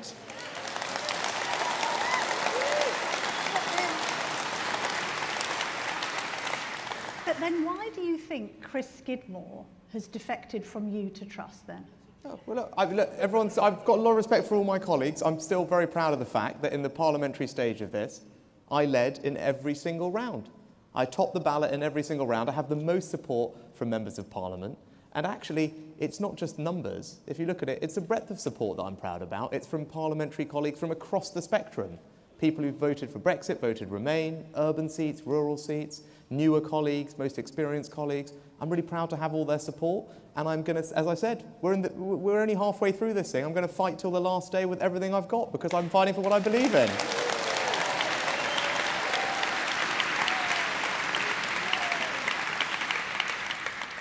And if you do lose, what happens? Do you quit politics? I say that simply because of the green card thing, maybe some aspirations in America. What would happen next for Rishi Sunak? I mean, I'm... There's no point booing. That's right. They're questions that people want answered. Sorry, no, well, sadly, you're not going to get rid of me that easily, Camilla, all I can say. So no plans to move to America?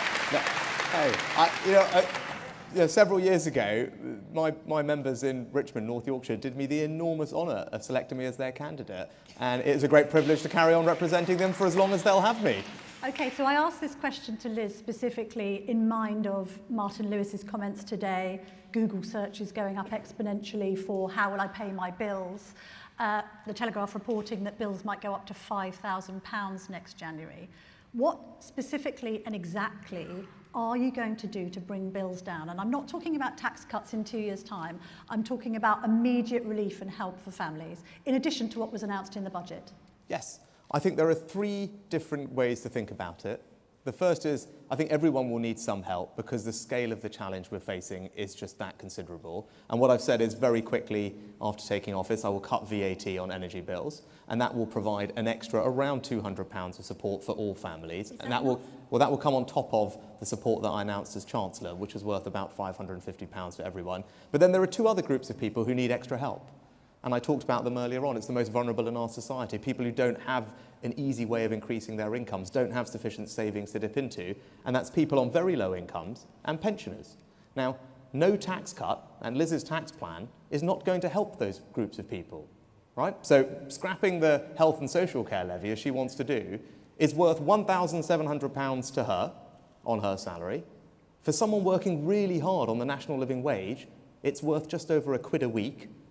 And for someone who's a pensioner without any earnings, it's worth £0. Now, I want to provide direct support to those groups of people.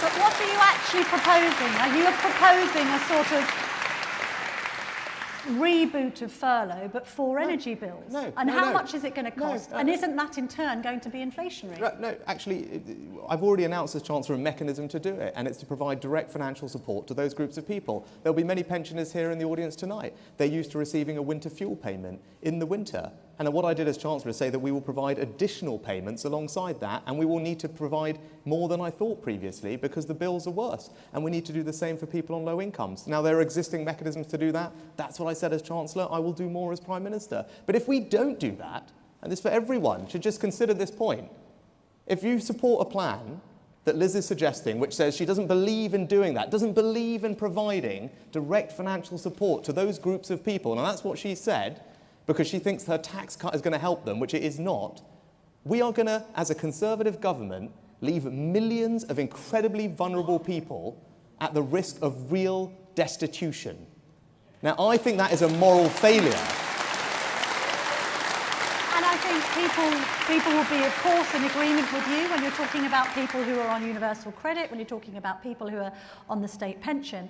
But it has been noted that there's been a lack of help from you, from people who are sole traders, from people who are running small and medium-sized businesses.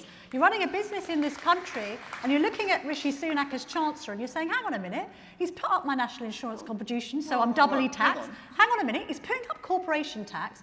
What incentive do I have to run a small business in this country? Well, let's just look what happened for all those small businesses over the last couple of years. The fact that they're all still here today is because of the things that I did over the last 2 years. Right, so let's finish the question, right? Because I'm not dwelling on the past. Look at what we're doing this year. Now, one of the industries that I passionately believe in when you talk about small businesses is the hospitality industry. Incredibly important across our economy for the number of people it employs. Actually, what are we doing this year? We've cut their business rates by 50%. What are we doing to help with their employment costs? Cut their employment taxes by £1,000. I announced that as Chancellor in my last budget. I'm also helping them grow, and I'm also helping them grow and innovate. Actually, one of the things we have in this country, which we need to do a better job of, is supporting our small businesses to grow and innovate, use new technology, and that's why I created a program called Help to Grow. It provides them with mini MBAs, it provides them with software to get online, to make sure their business can be even more profitable. That's what I'm doing for small businesses. And you talk about corporation tax, 70% of UK registered companies aren't going to see any change in their corporation tax under my plan, so they are going to be protected from that. But 30 are, and corporation tax is going up, and the Tory manifesto said it wouldn't. No, actually, the Tory manifesto said it would stay where it was, but we've had a pandemic.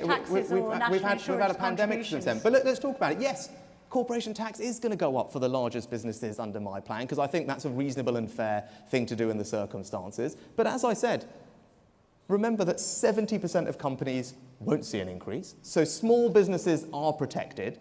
The second thing you need to know is the rate that it is going up to is still the lowest in the G7 group of countries that we compete with. So it's still lower than America, France, Italy, Germany, Japan, Canada.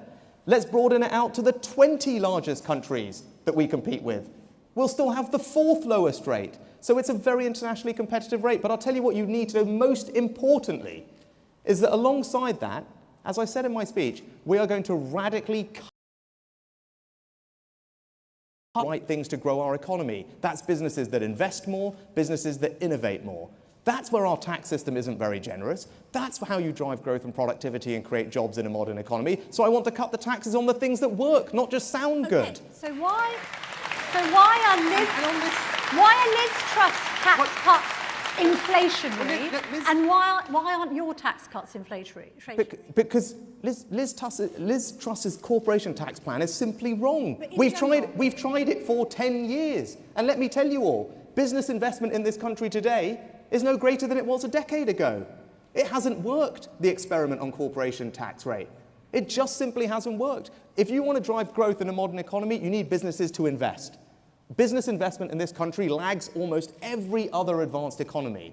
Why? There are many reasons, but one of them is that our tax treatment of it is not generous enough, and that's why we should focus our tax cuts on the things that actually will grow our economy, and that's why it's not inflationary. If you cut taxes for a business that is expanding its factory, putting in a new production line, putting in robotics to increase its productivity, that's how you create more products in a country. Okay. That's how you reduce inflation, because they are proper supply-side tax cuts. What's confusing people, I think, is you sort of making a comment on the economy that you are in charge of. You know, why didn't you predict, for instance, the inflationary nature of quantitative easing? Why didn't you do anything about that? Well, you talk about corporation tax. Yes, and that's why I want to change it. I'm talking about quantitative easing. Some of the inflationary measures that were put in place by the Bank of England have proved to be disastrous. That happened under your watch. So why are you now saying to people, well, I'm going to repair the economy that has been damaged under your watch, some would argue? Well, I think when it comes to the Bank of England, I think maybe unlike what you've just said and unlike what Liz is saying, I believe in Bank of England independence. I think it's an important thing. The wrong decision. I think it's a very important thing. And I think, actually, I'm very nervous about things I hear elsewhere, about people who seem to think that from Liz's camp and her that we should scrap Bank of England independence. I think that would be a massive mistake for our country, and international investors would really not look very kindly on it at all. But what if the Bank of England does things that seem to exacerbate the problem rather than solve it? The Bank of England has an independent mandate. It is set by the government, and it's right. And it's right that we are tough in making sure that we set the mandate right. I did that. But it's also worth considering there has been a war on, Camilla. The reason that energy prices are where they are in the first instance is because we collectively decided, rightly, to be robust in standing up to Russian aggression. That has led to higher energy prices, and we have to acknowledge that that is a big part of the reason we're suffering from inflation. This question came up quite a lot with subscribers, so I'm going to ask it. If you are this sort of beacon of fiscal discipline, why did you veto chasing the 17 billion in fraudulent COVID loans? Well, that's just simply not right. I mean, who on earth has said that? That's completely absurd. Well, you did have a Treasury Minister resigning over what he described was your schoolboy tactics in failing to grasp the issue. Well, maybe he and everyone else should read the report that was just published the other week. So did people fraudulently take loans or not? And did it happen on the Treasury's watch? It happens across the entirety of government spending. But what you need to realise now, because of the mechanisms that I put in place, the extra teams that are out recovering this stuff, the arrests that are being made, the new laws that we passed, the new agency at the National Crime Agency, the estimated fraud in furlough now is actually estimated to be lower than a typical government programme. And that's something I set up in a matter of weeks in the middle of a crisis. So actually, I'm very proud of my record on furlough, and I'm proud that we have gone after those who abused it. As a simple matter of fairness, it's wrong, and we will relentlessly pursue them. So was the Treasury Minister wrong to resign? Yes, he was.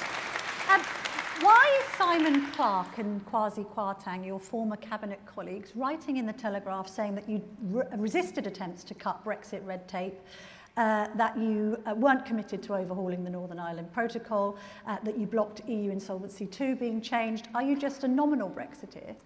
I mean, greatest respect for all my colleagues, so I'm not going to engage in this, but I would just gently point out that neither Kwasi nor Simon Clarke had anything to do with Solvency II and financial services regulation.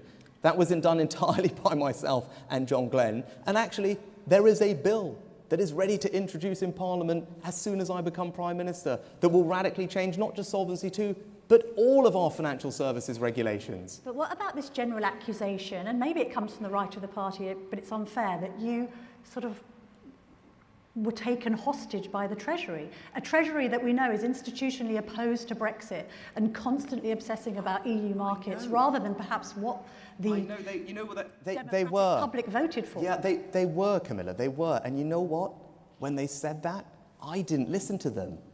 I voted for Brexit, but there was someone else who held up their Treasury documents. It wasn't me, it was Liz Truss at the time.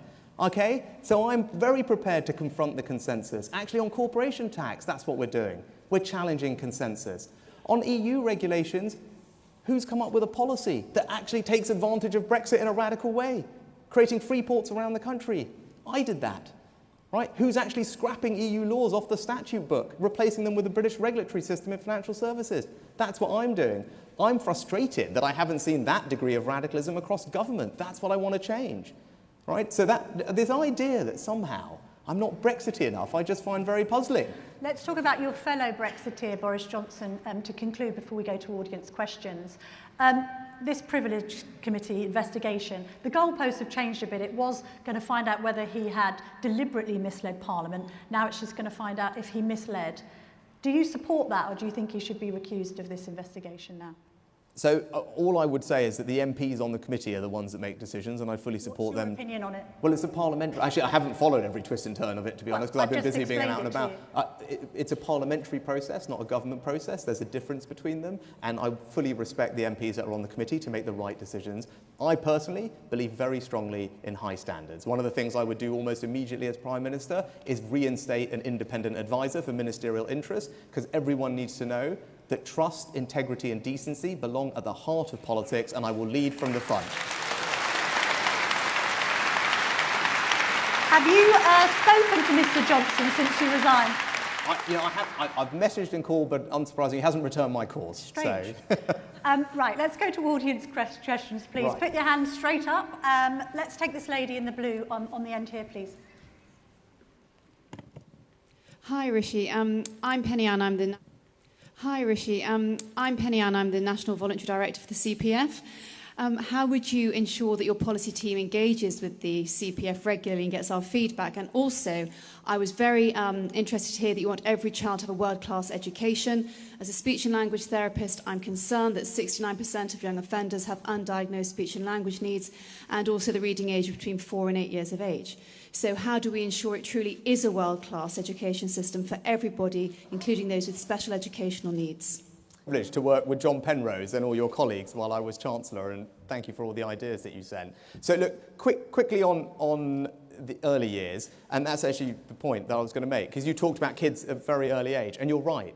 Because if we now look at all the negative outcomes we see in society, not just educationally, but all the other social ills that we see in our older adults or late teens, what's clear is, if we could have solved them at a very early age, we would have made an enormous difference. Because actually, if you look at the inequality that exists in our school system when children leave school, most of it was there when they arrived.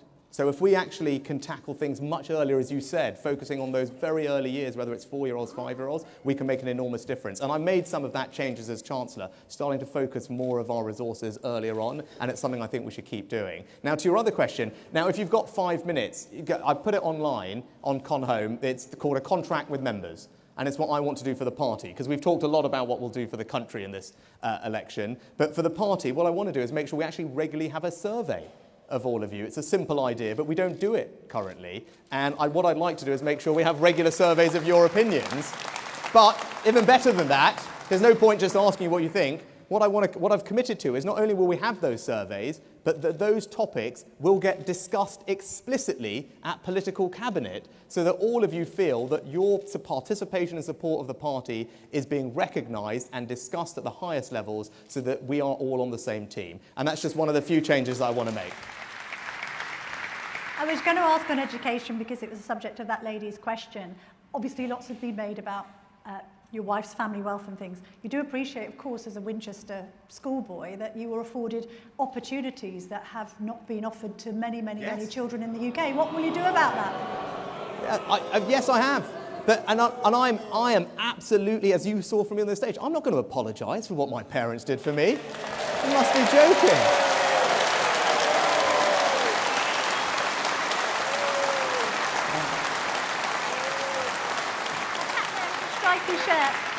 Stripy shirt. Good evening, Rishi. Good evening. So many. Good evening. So many of our public services just don't seem to be working. Yeah. I know we've been through a pandemic, but I think the fact of life, from my perspective, is when we get to 2024 and an election, if all these things, and I'm not going to rattle out the whole list, everything from NHS or ambulance or border force, or today we hear about police forces, the list is endless. It's almost like nothing is working. And whoever is Prime Minister, I think will get booted out in 2024 unless there are major improvements. And I think that'll just be a fact of life, because people will say, we need to change, because the phrase used to be Labour wasn't working. It was a great slogan of ours some years back. I think probably Keir Starmer and co will be able to demonstrate that the Tory government is not working, because so many of these things will still be below standard. Now, what are you going to fix it? Yep. And I'm not talking about highfalutin ideas. I'm talking at the coal face, where delivery counts. Well, sir, you could talk about it. I'm going to focus on one thing, because it's probably the most important, and that's the NHS. Right? It's the NHS that is the most used public service. It's the thing that people care about the most. And right now, it's not working as well as it should. And I'll give you one very simple idea of what I want to do. You said a coalface thing. Because we're going to have to act boldly and radically if we're going to change the dynamic here, if we're going to actually solve these problems. So I want to tackle the issue that no one has bothered tackling for years, and that is the issue of missed NHS appointments. Because there are 15 million missed appointments every year in the NHS, not just at GPs, but at hospitals too. And that's wrong. It's not valuing our doctors properly, but it's also, more importantly, depriving people of care that they urgently need, making them wait unnecessarily long. So I've said I want to get tough on this. Now, lots of people are going to say, oh gosh, well, you can't do that, or it's too hard, or you're being too tough on people. No, we've got to be radical and bold. But if we can solve that problem, and it's not about making money when I want to find people, it's about changing behaviour.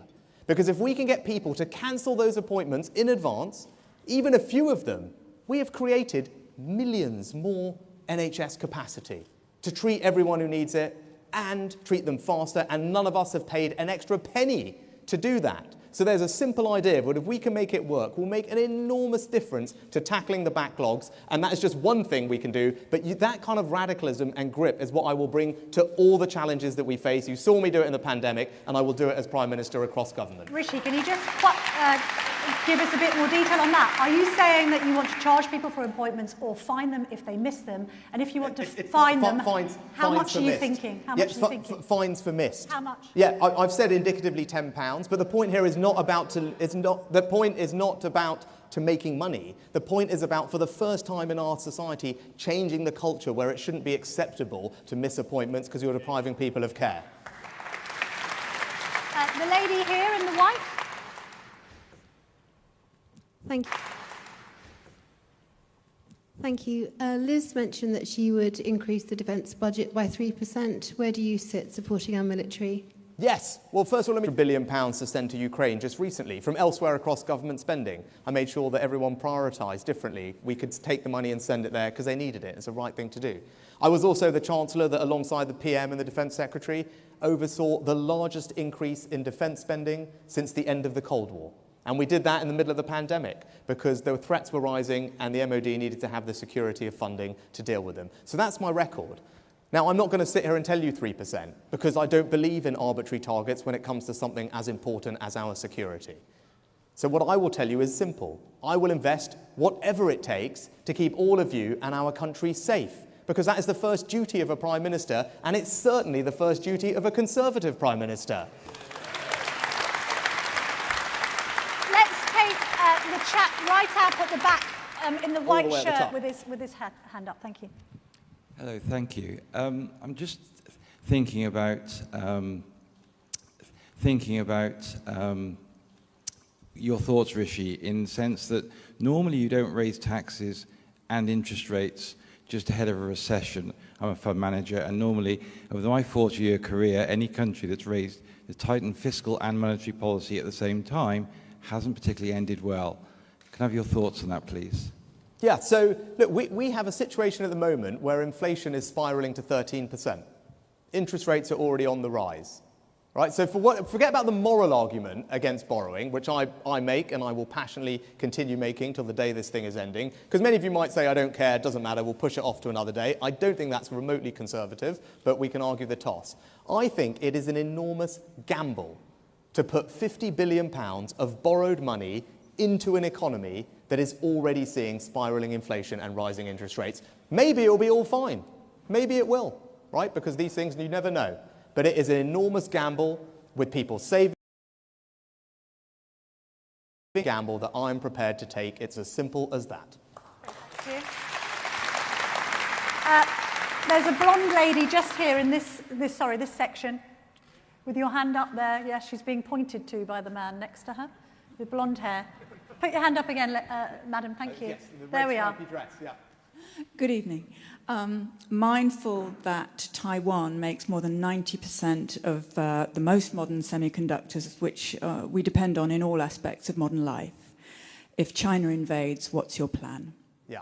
So, look, well, first of all, we need to make sure that we continue supporting our allies in the region. And there's lots of different ways we can do that to act as a deterrent to China, one of which we recently did when we sent our aircraft carrier to the region. Another one is our new partnership, the AUKUS partnership with Australia and the US, to demonstrate our commitment to the region. Another thing is standing up for our values, as you saw when it came to Hong Kong, where it was right that we robustly stood up to China, because they do represent the biggest threat to our economic and thereby our national security. Now, that's why I actually, as Chancellor, passed a new law to make sure that we can protect this country against hostile foreign investment that is coming here to steal our technology or infiltrate our companies. As Prime Minister, I would use those powers. But you also make a broad point as well about resilience of our supply chains, because it's not just semiconductors. If you think about one of the great transformations that's going to happen over the next 20 years as we move towards net zero, is the electrification of our car fleet, as we all use electric cars. There's no point in us doing that if for those rare earth minerals that those batteries rely on all come from China. So we need to start now figuring out with our allies like Canada, Australia, America, a supply chain that means we are not reliant on China for new things that are going to be critical to our future economic success and security. And that's the type of strategy and approach that I would take to that problem. Nice. Let's go to this chap here because he's got arm ache. He's had his arm up for so long. Sorry. I can't feel my arm now. Good evening, Rishi. I am chairman of a rare cancer charity and a trustee of Cancer 52, which ought to be renamed Cancer 54 because 54% of cancer deaths are from rare and less common cancers. What are you going to do as a commitment to help Dame Callie Palmer and David Fitzgerald in the National Cancer Programme in order to ensure that rare and less common cancers have more of a profile and get more money? Yeah. Well, thank you for the incredible work you do in that space. Now, when I talked earlier about building an economy built on innovation, I mean it in all its guises. And one thing that we are incredible at in this country is life sciences. And we all saw that during the pandemic. The most advanced economy for genomic sequencing, the first as vaccine, or antiviral trials working really well here. So that is a glimpse of what is possible in this country. So I'm optimistic that we can continue to innovate to help solve some of life's most pressing challenges and keep people safer and healthier for longer. So that's why the NHS budget that I was proud to oversee over the last couple of years has the largest investment in health R&D that this country has seen. Because if we're going to build that not is just good for jobs and growth, but also is doing life-changing things to keep us all healthy, it means that we need to have a research base that is as vibrant as it needs to be. That's why we are increasing our R&D budget and why a big chunk of it is going to health. It's also why we need to take advantage of our Brexit freedoms that I talked about. When it comes to clinical trials, I want to make sure we do that differently so we can get drugs through much faster.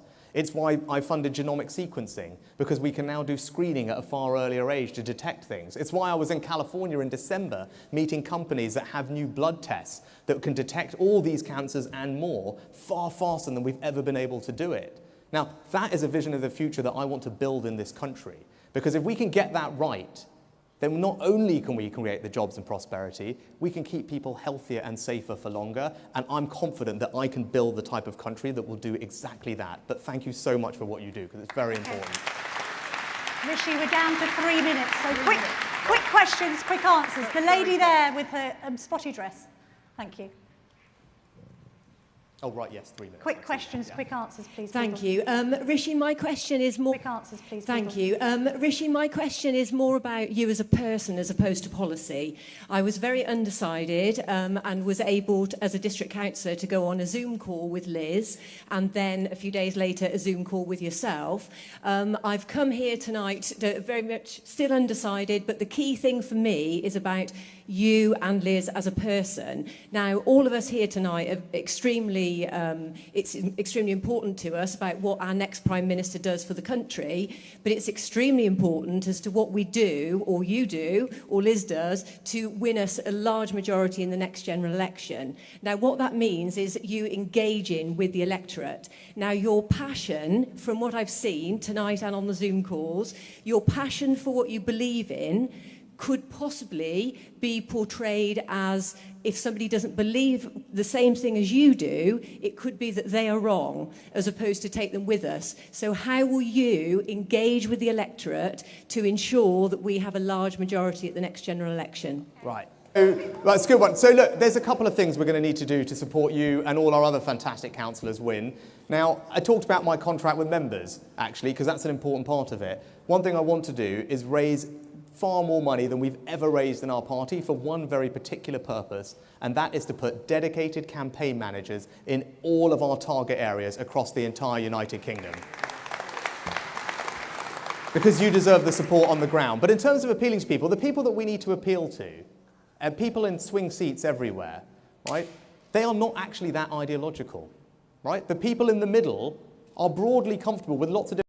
What they want is a government that works properly, as a gentleman was saying, right? And that is what I will do. The most powerful thing I can do to appeal to those people, for all of us, all those non-ideological swing voters, is what they want is a government that works competently, seriously, with decency and integrity at the heart of everything it does. That's the type of change I'm going to bring. That's the type of government I'm going to lead. And that's how we're going to win the election. Couple more questions. This chap here.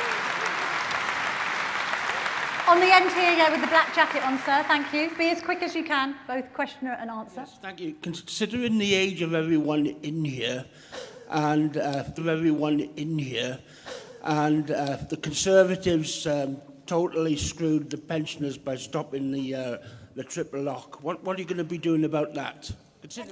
Right, sorry. Oh, so it wasn't a question about it. The triple lock is back. It will be back, and next spring your pension will probably go up by around 10% plus, I would imagine, because that's where inflation will be in the autumn. And it goes back to what I was saying before, because I do believe that we should give people in retirement dignity. That's what a Conservative government does. And that's why, going back to what we talked about right at the beginning, millions of pensioners this autumn and winter are going to have an extraordinarily tough time.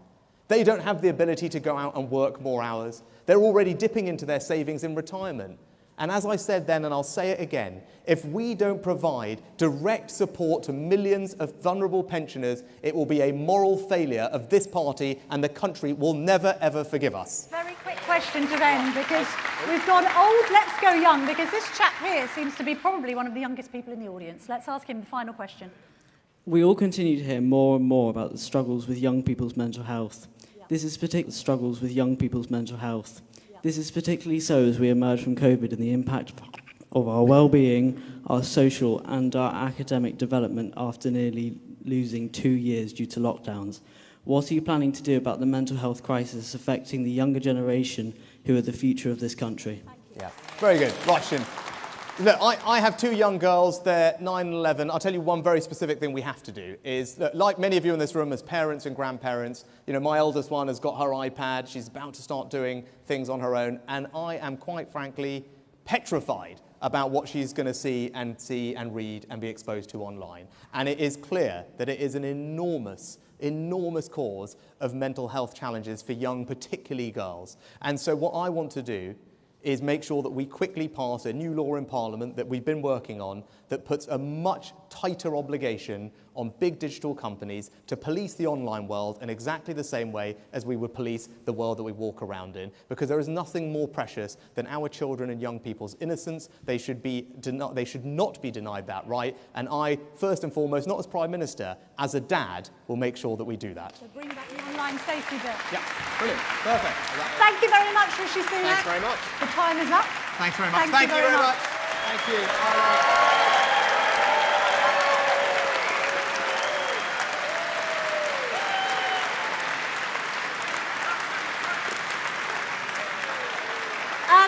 There we have it, ladies and gentlemen. Very quick show of hands. Has anyone come in here wanting to support one and change their minds? Put your hand up if you've changed your mind. Anyone switched? Who has decided? Put your hand up. Who hasn't still decided? Put your hand up. Still a lot to play for with 3 weeks to go. Thank you so much for joining us at the Telegraph Hustings. Have a very safe journey back. Thank you to both Rishi Sunak and Liz Truss. Good night. Thank you. Would Mrs. Linda Paisley please make herself